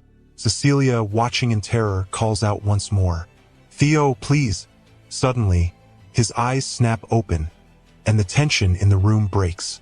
Cecilia gasps in relief and throws herself into his arms, sobbing uncontrollably as she clings to him. "I'm sorry," Theo whispers softly, his voice comforting as he rubs her back. "I didn't mean to worry you, but I'm okay now. There's no need to stress." Theo stands amidst the ruins of what was once the solid wall of the Basque workshop, his grip on the white moonlight blade firm as its gleaming edge reflects the destruction he just caused. He has completed the second quest, earning full control over the sword. Even Curson lets out a sigh of relief as the pressure in the room eases. Theo examines the blade, feeling a surge of power flowing through him. "I was lucky the griffin was easy to handle, especially since it had just been unsealed," he thinks. "And that mind trick? It had no chance of working on me."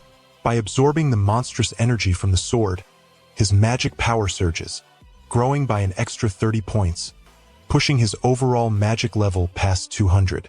As a white glow emanates from him, Theo realizes something new. His magic has begun to gain a touch of divinity. "I'm now at the same level as a high-ranked swordsman," he murmurs, marveling at his newfound strength. Yet, despite the power coursing through him, he feels a pang of frustration. "It's a shame I can't fully unleash this magic until the awakening ceremony." His stats are already beyond anything he could have imagined. Curson, standing nearby, watches him intently. "You've surprised even me," she says, a rare smile crossing her face. "Congratulations on succeeding." Theo turns to her, asking, "Will you keep your promise?" Curson raises an eyebrow. "Elves can't lie," she replies confidently. Just then, the sword in Theo's hand begins to vibrate, catching him off guard. "What's going on?" he asks, confused by its defiance. "It's not that it doesn't recognize you as its master," Curson explains. "It's just frustrated. After being trapped for hundreds of years, it's finally free, and now it wants to release all that pent-up energy." She gestures to a nearby wall, already bearing the scars of countless sword strikes. "Why don't you take a swing at that wall? Put everything into it." Theo looks at the wall skeptically. "Are you sure?" he asks. Curson smirks, clearly unconcerned. "Worrying is useless. Even if it's the white moonlight blade, a swing from someone who hasn't even gone through their awakening ceremony won't damage the Basque workshop." Her dismissiveness irks Theo. "Kind of annoying to hear that," he mutters under his breath. "Let's see if that's really true." He decides to take this opportunity to test the sword's true power. As he steps toward the wall, he contemplates whether or not to tap into his magic. "Sorry in advance," he mutters as he prepares. The bandages wrapped around the sword begin to unravel on their own, revealing the blade's full, awakened form. Theo's eyes narrow as he feels the sword's power resonate with his own. One of his eyes turns black, a reflection of the energy he channels into the blade. Widening his stance, he readies himself for a powerful strike. Curson's eyes widen in alarm as she suddenly realizes the immense amount of energy building up around Theo. Sweat beads on her brow, and she yells, "Wait! Stop!" But it's too late. Theo unleashes a devastating attack, single flash, the technique he had seen his father use. The blade slices through the wall, not just damaging it, but obliterating the entire section of the Basque workshop. Dust and debris settle as the damage becomes clear. A gaping hole now runs through the side of the workshop. Cecilia, wide-eyed, looks around in shock. Curson, on the other hand, seems frozen. When she finally moves, she grabs an ornate mask, screaming, "My workshop! My money!" Her voice cracks as she takes in the scale of the destruction. Theo, wiping the dust from his face, sighs. "I guess that might have been a bit much," he admits. "It absorbed all of my magic power in one swing." Before he can catch his breath, Curson appears beside him, her hand pressed against his stomach. Theo blinks, startled. "When did you—" he begins, surprised by her speed. "You're not even proficient with magic, and yet—" Curson mutters, inspecting him closely. "There's no mana haul on you. Did you really achieve all that just from the sword's sharpness alone?"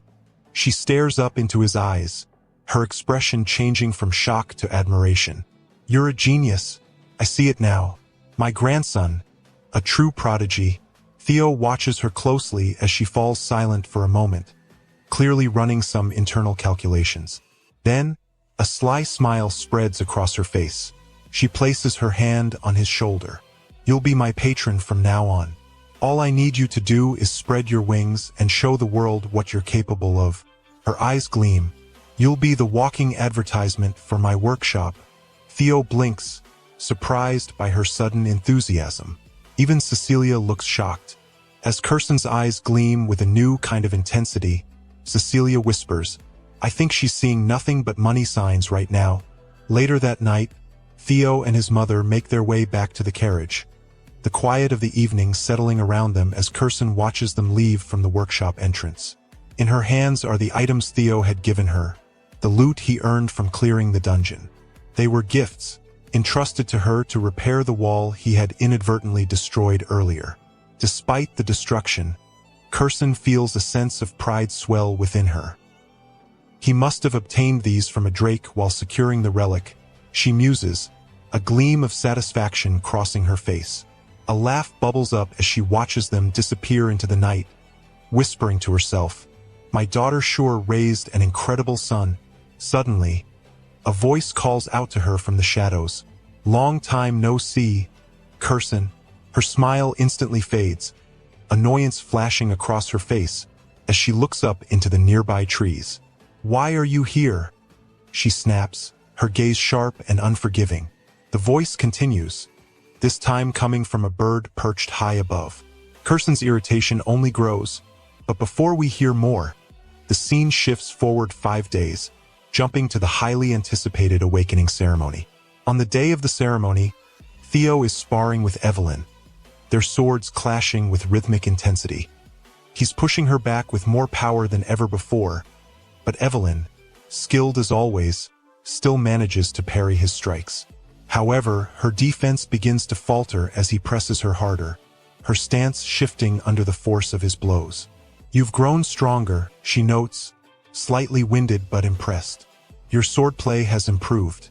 You're faster and more precise now. Theo breathes a sigh of relief, a small smile tugging at his lips.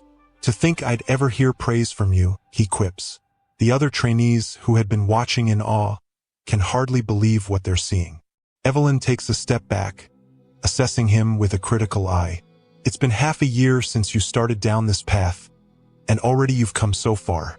Today, you'll awaken your magic power. I have no doubt you'll soar even higher. This might just be the birth of a true monster.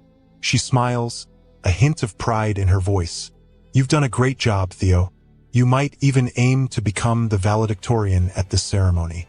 Theo chuckles, clearly pleased. If I do, I'll make sure to mention your name during my speech, he teases, grinning widely. Evelyn cringes at the thought, shaking her head. Please don't. Spare me the embarrassment. The other trainees, not wanting to be left out, chime in, hey, make sure you mention us too. Theo, with a heavy sigh, Theo waves them off. Being popular sure is tough, he says dramatically, earning a few laughs from his comrades. Evelyn cringes again, but a faint smile plays on her lips. With that, Theo excuses himself. I'll see you all at the ceremony, he calls out before heading off to the central headquarters of the Ragnar family. As Theo approaches the grand gate, he feels the weight of the moment settle over him. He stands before the imposing structure, takes a breath, and introduces himself, his voice steady. Open the gate, he commands, ready to face whatever lay inside. Outside, a crowd of onlookers has gathered, anticipation thick in the air. The awakening ceremony is the most significant annual event for the Ragnar family, and everyone, from nobles to commoners, wants to witness it. The doors creak open, revealing the vast interior, packed with competitors. Theo steps inside, his heart pounding. Every participant here dreams of achieving greatness today, he thinks. For a swordsman of Ragnar, this is the moment they can be acknowledged, honored, but despite his confidence, a flicker of anxiety grips him as he scans the crowd. Everyone's watching, including my father. The 9 dragons, the strongest in the clan, are present as well, seated in places of honor. Among them is Hilda Ragnar R., the former clan head from 2 generations ago. She's supposed to be 150 years old? Theo marvels. She doesn't look it at all. Still, it's a relief to see her in attendance. A deep drum echoes through the hall, signaling the start of the ceremony. A voice booms out, commanding the crowd's attention. Everyone, listen well. The speaker is Vanna, a judge presiding over the event. The preliminary examination begins now. He gestures to the center of the arena where a steel wall stands, gleaming ominously. Before you is a wall forged from white snow steel, a material so strong that ordinary blades won't leave a mark. But Vanna's eyes scan the crowd, his voice lowering with weight. With magic power, anything is possible. Theo listens intently as Vanna continues. Each of you will be given a pill of Psalm. This elixir contains 10 years' worth of magic power. Swallow it and it will open your mana hall, located in your abdomen. Only then will you have the power to cut through the wall before you. The depth of your cut will determine your results. Vanna looks down at the list of participants, his voice rising again. Now, the first to come forward, Theo Ragnar R. Theo feels every eye turn toward him as his name is called. With a deep breath, he steps up to the stage, ready to begin. Theo steps forward, recalling how in his past life, Axion had claimed the title of valedictorian. But this time, he wouldn't let that happen. He reaches out and accepts the Psalm pill, then grabs one of the swords laid out for the participants. I won't let Axion steal the spotlight this time, Theo mutters, determined. His quest now is to become the valedictorian of the awakening ceremony. As he prepares, Hilda Ragnar, the former clan head, glances over at Kyle. Is that the one you were talking about earlier? She asks, her eyes narrowing in curiosity. Kyle nods, watching Theo with a keen eye. That's him. He's caught your interest, hasn't he? Hilda chuckles softly. After everything you said, how could I not be intrigued? I want to see just how capable this descendant of mine really is. Theo lets out a quick sigh, loosening his body as he feels the weight of the event pressing on him. It's been a while since I felt this nervous, he admits quietly, but he doesn't let it shake him. Vanna, the judge, commands him to take the pill. Swallow the pill, Vanna orders, his voice firm. Theo remembers his past life, how he had fumbled at this moment, how his mana had gone out of control, damaging his mana hall. But this time, he would do things right. He swallows the psalm, feeling the mana surge through him. The raw power almost overwhelms him as he stumbles, the magic swelling uncontrollably for a moment. Vanna, watching the scene unfold, shakes his head. Fool! If you cause a mana wave of this size, you'll lose control. You need to guide it carefully into your mana hall, or you'll cripple yourself. The magic continues to surge, threatening to spiral out of control. But just as it seems like it might overwhelm him, Theo pulls it back, forcing the energy to stabilize. The mana forms into a controlled orb around his body, surprising Vanna. He actually managed to endure it? Theo tightens his grip, feeling the rush of energy coursing through his veins. Finally, he whispers under his breath, I have both a dragon heart and a mana hall. He pauses, reflecting on how different this life is from the last. It almost feels too easy compared to before, but now wasn't the time for reflection. With his mana fully under control, Theo is ready to prove himself. He adjusts his stance, preparing to unleash everything. His blade hums with power as mana flows through it, surrounding the sword with a vibrant aura. All I need to do is give it everything I've got. As he swings his sword, the atmosphere changes. A fierce image of a dragon materializes behind him, its presence imposing and overwhelming. The four hounds watching the ceremony immediately sense the widening gap between themselves and Theo. The aura of the dragon's claws rakes through the air as Theo's blade crashes into the wall with devastating force. Theo has unleashed single flash, and the result is astonishing. His strike leaves a massive, deep mark on the wall, nearly splitting it in two. Axion, watching from the sidelines, clenches his fists in frustration, his expression dark. The mark is so deep that it can be seen from across the arena, and the audience watches in stunned silence. Vanna, momentarily speechless, stammers, You've passed." Theo walks away confidently, the weight of the event no longer on his shoulders. The other trainees stare at him in disbelief. "I've never seen anything like that. Not since young Master Thorol," one mutters. "Can you believe that was someone using mana for the first time?" Theo notices the status window flashing. Curse of bad luck lifted. Fame increased. Relief floods him. Finally, he thinks, a grin spreading across his face. "I've reached the same starting line as the others." From across the arena, Osa Ragnar watches with a spark of interest in her eyes. "I want him as my disciple," she murmurs to herself. Meanwhile, Julius grits his teeth, clearly irritated by the attention Theo is garnering.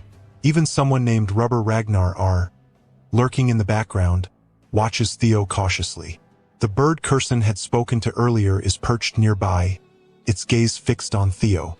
Hilda Ragnar, too, smiles as she watches, intrigued by her descendant.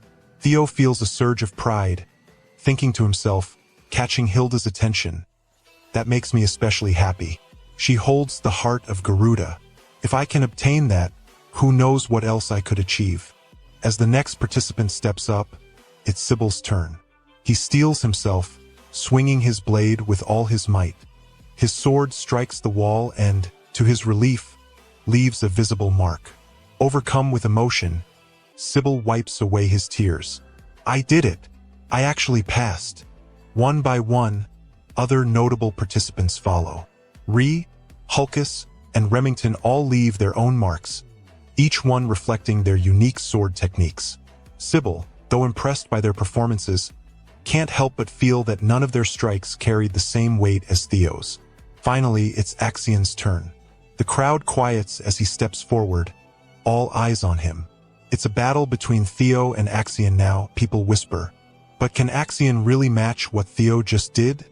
Axion, clearly agitated by the murmurs, grabs his sword and swallows his psalm pill.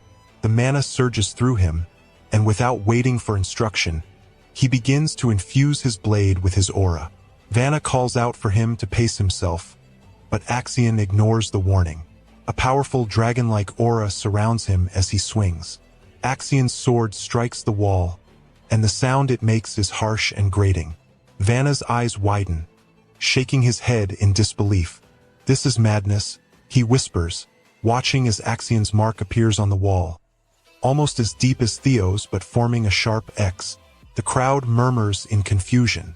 How can this be? Their strikes are nearly identical. Vanna exhales, knowing that the precision of the marks will determine the winner. Axion, looking at his mark, seems dissatisfied but turns away without another word. As the last participant finishes, Vanna steps forward to signal the end of the first stage of the ceremony. "Well done, all of you," he announces. "Those who passed should prepare for the second stage in 4 days." He smiles as the crowd buzzes with excitement. "Now, the moment you've all been waiting for. I will announce the valedictorian of the first stage." Both Theo and Axion stand still, waiting with bated breath for the final verdict. Vanna took a deep breath, letting the intensity of the moment settle across the arena, and then announced with unwavering authority, "The valedictorian for the first stage of the awakening ceremony is Theo Ragnar." Gasps echoed throughout the hall. Every single attendee, including Theo himself, stood frozen in disbelief. He blinked rapidly, trying to process what he had just heard. Could it really be him? The whispers of awe and shock circled the stands as eyes locked onto the young warrior. Vanna, unshaken by the commotion, turned towards Theo and continued, "You achieved a perfect score. 10 out of 10. Your technique, control over magic power, speed. Everything was flawless." Even Theo's staunchest competitors, like Axion, found themselves dumbstruck. Murmurs spread among Axion's supporters, voices laced with disbelief. The Flash Tiger actually took first place? Someone whispered, did Axion truly lose to him? Vanna, with the gravity of an oracle delivering fate, added, Your sword mark's depth came close to matching that of young Master Thorkel Ragnar R. The crowd erupted in conversation. Thorkel Ragnar R., one of the 5 major candidates for succession, had always been revered. And now, Theo's performance was being compared to him. Axion's fury simmered just beneath the surface, his body rigid as his eyes darkened with seething rage. He had never expected to come second. The humiliation was unbearable. The salutatorian is Axion Ragnar R., Vanna declared. While you two earned a perfect score, the length of your sword mark fell short compared to Theo's. The tension was thick as Axion's supporters murmured with mixed emotions. Vanna continued to reveal the results of the other participants, but Axion's rage was palpable. The rest seemed irrelevant to him now. 87th place, Sibildera, Vanna concluded. Good work, everyone. He then announced that the second stage of the awakening ceremony would take place in 3 days, in the mountains. Come fully prepared, Vanna warned the 87 examinees who had passed. A thunderous roar of cheers erupted from the crowd, but amidst the jubilation, a shadow of competition lingered. Later that evening, the atmosphere in the tavern was celebratory. Training ground for candidates were celebrating wildly. The fact that both the first and third places had come from their group ignited the room with pride. Theo and Remington stood at the heart of the crowd, surrounded by praise and applause. With drinks in hand, they exchanged smiles as the crowd raised their glasses in cheers. Theo, glowing with humility and determination, raised his voice over the noise. It's not over yet. Our goal is to pass the second stage together. His arm wrapped around Remington in a warm gesture of camaraderie. We'll be the final valedictorian and salutatorian. Remington's eyes widened, surprised at Theo's confidence. The crowd roared in support, their collective belief in Theo and Remington unshakable. Remington, still in awe of Theo, turned to him, his voice sincere. Congratulations, young Master Theo, for becoming the valedictorian. It's incredible to see your hard work bear fruit. However, a shadow crossed his face as he added quietly, but I can't help feeling ashamed of how far I've fallen behind. Theo, never one to let doubt linger, placed a reassuring hand on Remington's shoulder. Don't worry about it. I was lucky this time. Besides, what does it matter between friends who's ahead or behind? Remington's chest swelled with renewed respect for Theo. His face lit up as he lowered his head with newfound determination. Thank you, young Master Theo. You've cleared my mind. The two clinked their glasses, a promise sealed. Let's give it our all in the second stage. The scene shifted to the imposing mountain range, where Theo stood, the wind brushing against his face as he stared at the peaks. The weight of his achievement still felt surreal. First place in the awakening ceremony, he whispered to himself. It was an accomplishment he never would have dared to dream of in his past life. A life so distant yet so haunting. He gazed at the horizon, fists clenching as he recalled the look on Axion's face. Defeating him in any event, no matter how small, was monumental. Though it wasn't a real fight, Theo thought, it's still exceptional to have surpassed Axion in any way. The memories of his past weighed heavily on him. Theo's heart burned with resolve. This is just the beginning, he muttered under his breath, his eyes darkening with purpose. He hadn't just stopped Rendon. Rendon was nothing but a puppet. The true threat, the real enemies, were still out there, Axion and the Sky Dragon. They stood between him and his ultimate revenge. I'll use everything I have. Everything. His voice was low but laced with an unyielding ferocity. As Theo pulled out the compass from his pocket, he couldn't help but feel a chill of anticipation. The needle pointed unwaveringly toward the towering winter mountains in the distance. He tightened his grip around it. So, the second stage will bring me closer to the secrets this compass holds, he thought, eyes sharp and resolute. A faint sound from behind snapped him back to the present. Without a second's hesitation, Theo vanished, reappearing behind the figure who'd been observing him. His blade was pressed to the man's throat, his voice a low threat. Who are you? The stranger's eyes widened in shock, clearly unprepared for Theo's speed. Trying to steady himself, he managed to respond. "Wait, I'm not here to harm you." Slowly raising his hands, he introduced himself. "I'm Gatsby Jotun, from the Gale Sword Platoon. My captain sent me after watching your impressive performance at the awakening ceremony." Theo's expression barely changed. "A scouting offer? They're moving faster than I expected," he thought, only slightly intrigued. Gatsby pressed on, trying to hold Theo's attention. "Our captain wishes to invite you to take an admittance qualification test. A rare honor, I must say." Theo's eyes narrowed, disappointment flaring within him. "A test?" he replied, his tone laced with impatience. "You're telling me your captain needs me to prove myself rather than just join?" Gatsby nodded, oblivious to Theo's annoyance. "Exactly. The Gale platoon is known far and wide," he added proudly, "and I'm sure you—" But before he could finish, a voice broke through with sharp disdain. "Of course, the Gale platoon sends another fool." Gatsby whipped around, clearly irritated, only to find himself staring at Ian Saucily, the fire goblin and vice commander of the Black Iron Cavalry. "Young Master Theo," Ian began with a sly grin, "unlike those idiots, the Black Iron Cavalry would honor you with open arms. So, what do you say?" Recognizing Ian, Gatsby muttered under his breath, "The fire goblin. If you know who I am," Ian snapped, "then disappear." But before he could continue, even more figures materialized, each one vying to extend an invitation to Theo, all eager to recruit him after witnessing his display of skill. The scene quickly devolved into chaos as each representative argued over who had the right to speak, shouting for attention. Theo took a step back, his expression a mix of surprise and disbelief. "This is absurd," he thought. "They're acting like a pack of hyenas." He glanced for an opening, calculating the best way to slip away unnoticed. But then, a voice both commanding and calm silenced the crowd. "I'm well aware I may be called greedy for this," it echoed, freezing everyone in place. The crowd parted as Osa Ragnar R., the Sword Dragon and Lady of the Plum Blossom Palace, entered the scene. With a piercing gaze, Osa locked eyes with Theo. "What do you say, Theo Ragnar R.? I've come here with a personal offer, should you choose to accept it." Meanwhile, far from the growing excitement around Theo, Axion was lost in a storm of rage. The training grounds were littered with the lifeless bodies of those who dared approach him, each struck down by his unrestrained fury. Memories of Theo's triumph over him at the ceremony played over in his mind, fueling his bitterness.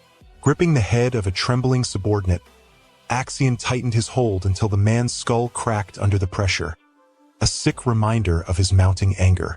"Theo," he spat, slamming the man's body into the ground. "This disgrace will be answered." A heavy presence suddenly broke through his rage, a chilling aura that demanded immediate submission. Axion turned abruptly, ready to strike as he launched his sword toward the figure approaching. But the weapon stopped mid-air, caught effortlessly between two fingers. The Sky Dragon, Ed, stood there, his eyes glinting with disappointment. "Pathetic," he sneered, the single word laced with scorn. "Flailing around here won't change your fate." "Uncle," Axion muttered, tamping down his anger. "Why are you here?"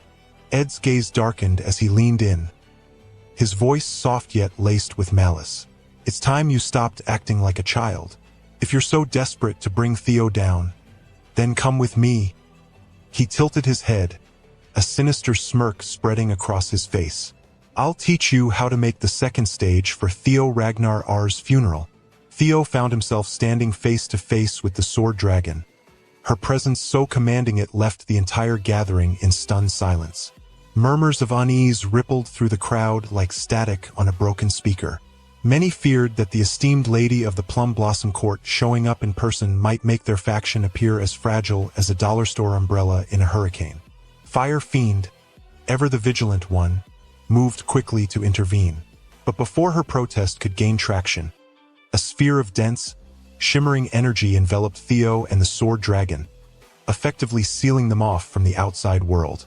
Chaos erupted among the onlookers. Shouts of alarm mingled with whispers of suspicion. Some speculated that the sword dragon might be offering Theo personal guidance, a notion that threatened to upend the already delicate balance of their alliances. Inside the bubble of power, however, Theo found himself stepping into an entirely separate dimension, a realm entirely distinct from reality. It was the fabled sword dragon seal space, something he'd only ever heard of in the wildest of campfire stories. The sight hammered home the realization that his reputation was growing far beyond his control. Breaking the charged silence, the sword dragon spoke, her voice calm yet edged with authority.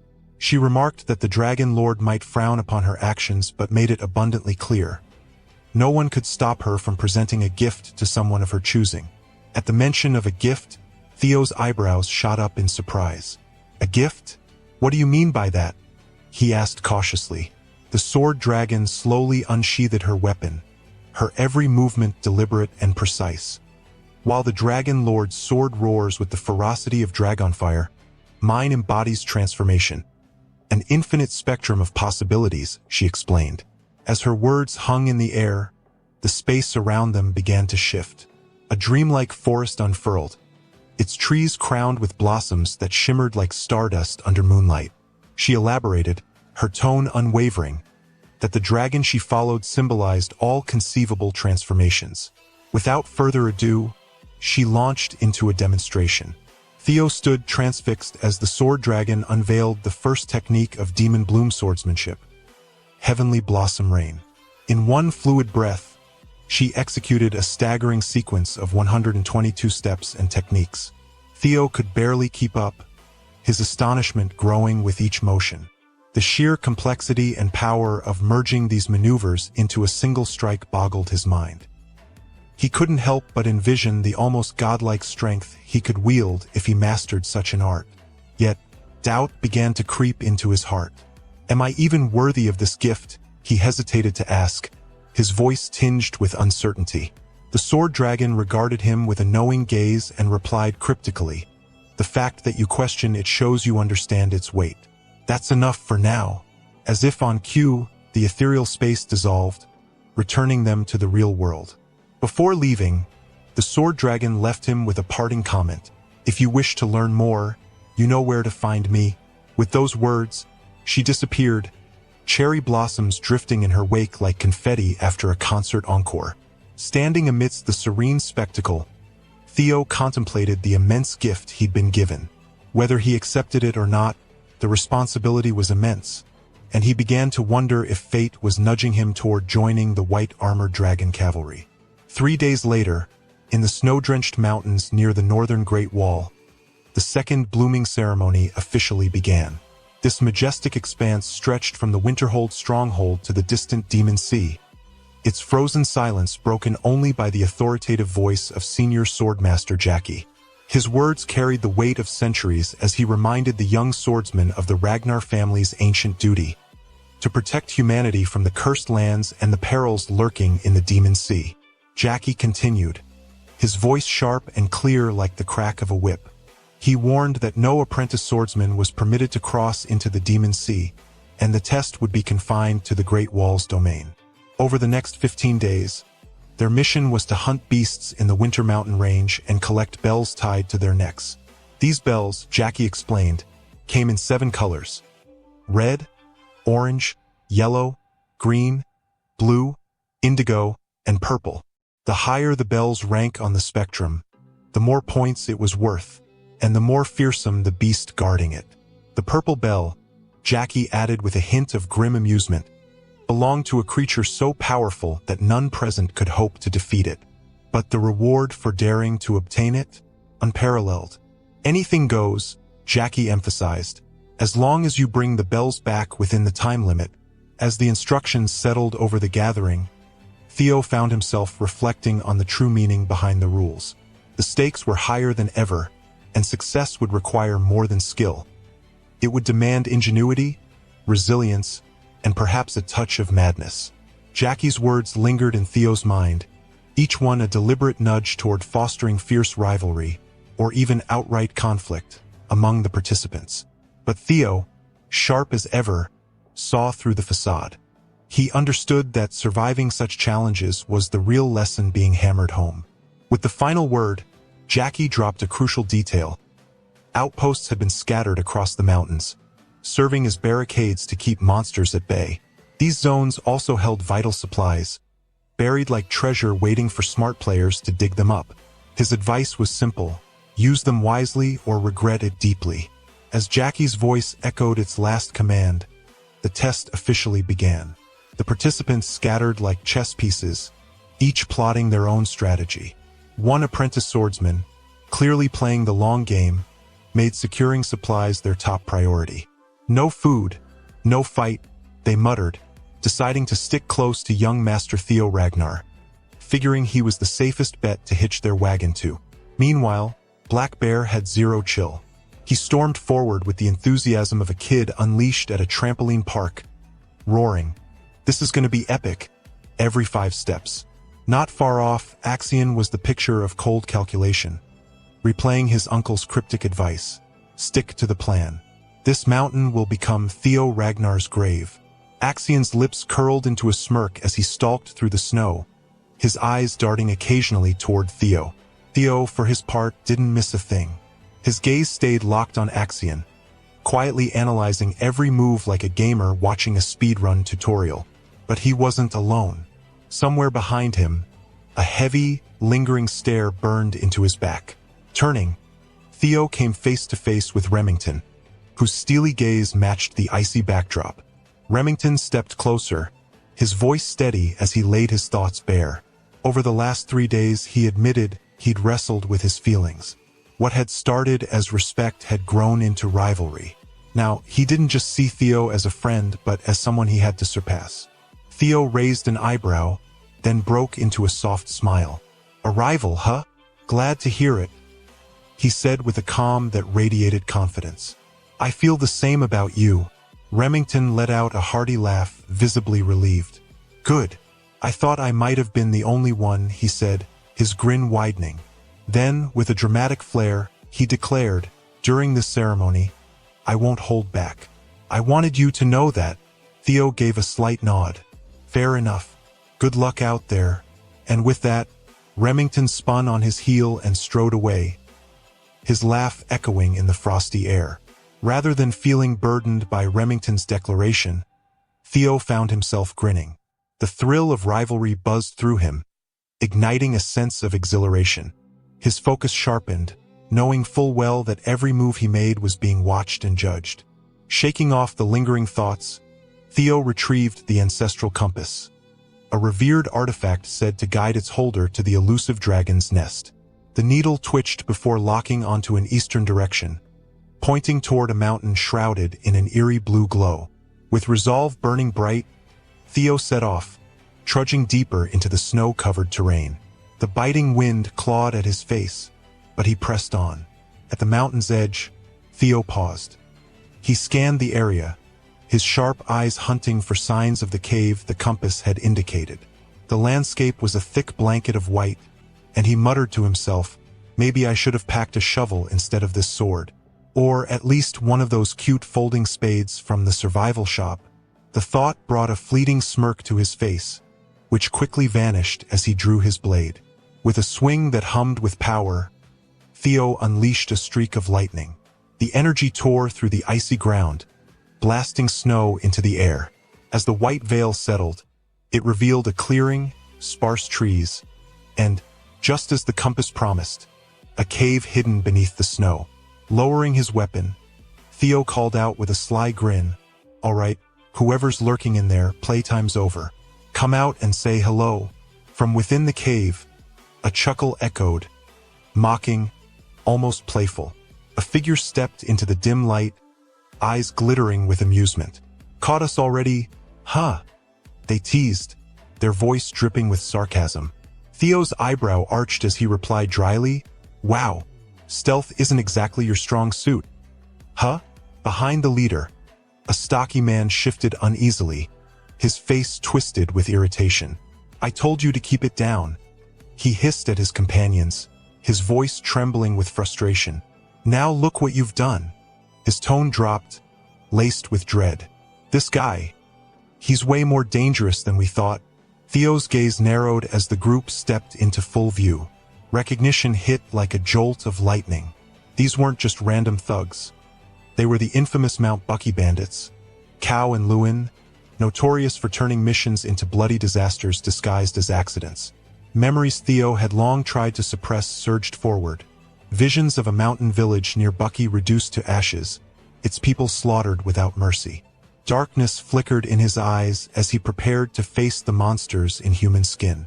The memory of that harrowing investigation with Huel flooded Theo's mind. A massacre so horrific that it etched itself permanently into his soul. The toll was staggering. 761 dead, 220 missing. What haunted Theo most wasn't just the number but the grotesque detail. Every victim's head crushed, obliterating any chance of identification. It was a nightmare given form, a horror that defied reason and justice. Now, standing before these bandits, Theo felt an inferno of anger rise within him. But beneath the rage lay a grim acknowledgement. These criminals were a symptom of a broken system, weak men who had sought power far beyond their moral capacity. Theo studied their faces, recalling their cruelty. He had already planned to deal with them someday. Isn't it? The trio stiffened, exchanging wary glances before their faces hardened into masks of murderous resolve. One of them sneered, sarcasm dripping from every word as he dismissed the notion of being manipulated by anyone, let alone a mere lackey. Another bandit, clearly the loudmouth of the group, stepped forward, taunting Theo with a mocking grin. You wouldn't understand the big picture, lackey boy. Go back to carrying water for the grown-ups. But Theo wasn't playing their game. His mind raced to the schemes of the Elder Dragon, connecting the dots. Without hesitation, he fired back. Or maybe, you're just pawns of the Merchant Council. The reaction was immediate. Their mocking bravado cracked like cheap glass. Eyes darting, words stammering. The bandits betrayed their guilt without realizing it. Theo's deduction had struck home, unraveling their plans in an instant. Seizing the moment, Theo pressed on, his voice cutting like a blade. Your nervous faces say it all. And let me guess, the supervisor's absence isn't a coincidence. He's in on it, isn't he? Cornered, the bandits struggled to keep their composure. One of them scoffed, muttering begrudgingly, You're sharp. I'll give you that. Then, turning to his companions with forced nonchalance, he added, Think this little revelation changes anything? The second bandit grinned with unsettling confidence. Not really, because he's still gonna die right here. Theo's expression turned glacial, his eyes devoid of any warmth. Let's see who dies first, he said, his tone as frigid as the snow around them. Before the bandits could react, Theo moved. His sword flashed with blinding speed, a streak of light that sliced through the air. In an instant, their severed limbs hitting the ground with dull thuds. The earth erupted in a violent spray of dirt and snow as the sheer force of Theo's strikes left the bandits reeling in terror and disbelief. The trio fell to the ground, lifeless, their arrogance extinguished in seconds. Theo exhaled softly, the weight of his power settling over him. The fight had been effortless, a testament to the gap between their skill and his. As he cleaned up the aftermath, his thoughts drifted to the technique the sword dragon had taught him. Heavenly Blossom Rain. After 3 grueling days of practice, he had mastered executing it 3 times in succession. Yet, he knew the sword dragon's mastery of the move, flawless and executed 120 times, was a level far beyond his reach. Her elegance, her intricate movements, her control of the blade. It was something almost mythical. Finishing his cleanup, Theo grabbed the severed heads one by one and flung them down the mountainside. The thuds of their descent echoed, but then, a peculiar sound caught his attention. Pausing mid-motion, he listened carefully, his curiosity piqued. Moving toward the edge, he discovered something unexpected. A hidden staircase descending into darkness. Almost instantly, his mission interface lit up with a new notification. Hidden quest unlocked. Find the invisible staircase and uncover the secrets below. Without hesitation, Theo leapt down the staircase. his heart pounding with a mix of anticipation and caution. He had no idea what lay ahead, but the allure of the unknown was irresistible. Unbeknownst to Theo, a shadowy figure stood at a safe distance, silently observing his every move. Elsewhere, Axion Ragnar, the reigning champion, was on a roll. With his team of 21, he had already captured 41 demons, an impressive haul that underscored his dominance. Meanwhile, in the encampment of the Demon Dragon Corps, a soldier reported Theo's progress, or lack thereof. Theo Ragnar has yet to capture a single demon, the soldier said with utmost respect. He appears to be working alone. The report drew raised eyebrows from a member of the Corps. So he's either lying low or setting up an ambush, they speculated, curiosity creeping into their tone. The Sword Dragon, calm as ever, remarked, speculation is just that. Nothing is confirmed. The Elder Dragon, however, chuckled darkly, his confidence unshaken. A strong performance in the first round means nothing, he mused, his voice laced with mockery, especially for a bastard like Theo Ragnar. His laughter echoed, dripping with scorn, as he reveled in his disdain for Theo. As the Elder Dragon stood silently, satisfaction gleamed in his eyes. He felt reassured, believing the bandits had executed their mission flawlessly. Meanwhile, the Celestial Dragon stood nearby, his sharp gaze clouded with suspicion. With a quick transmission of sound energy, he questioned the Elder Dragon, asking if the High Council had interfered in recent events. The Elder Dragon denied any involvement, assuring his companion that no prior messages had been sent and that everything was still unfolding according to plan. But the Celestial Dragon's frustration simmered beneath the surface, his instincts telling him otherwise. He clenched his fists, realizing the Elder Dragon had acted independently, circumventing him entirely. Memories of his exhaustive search through the Crimson Blossom Hall flickered through his mind. Despite all his efforts, the ancient dragon relic had remained elusive. His gut told him one undeniable truth. Theo Ragnar held the key. Without hesitation,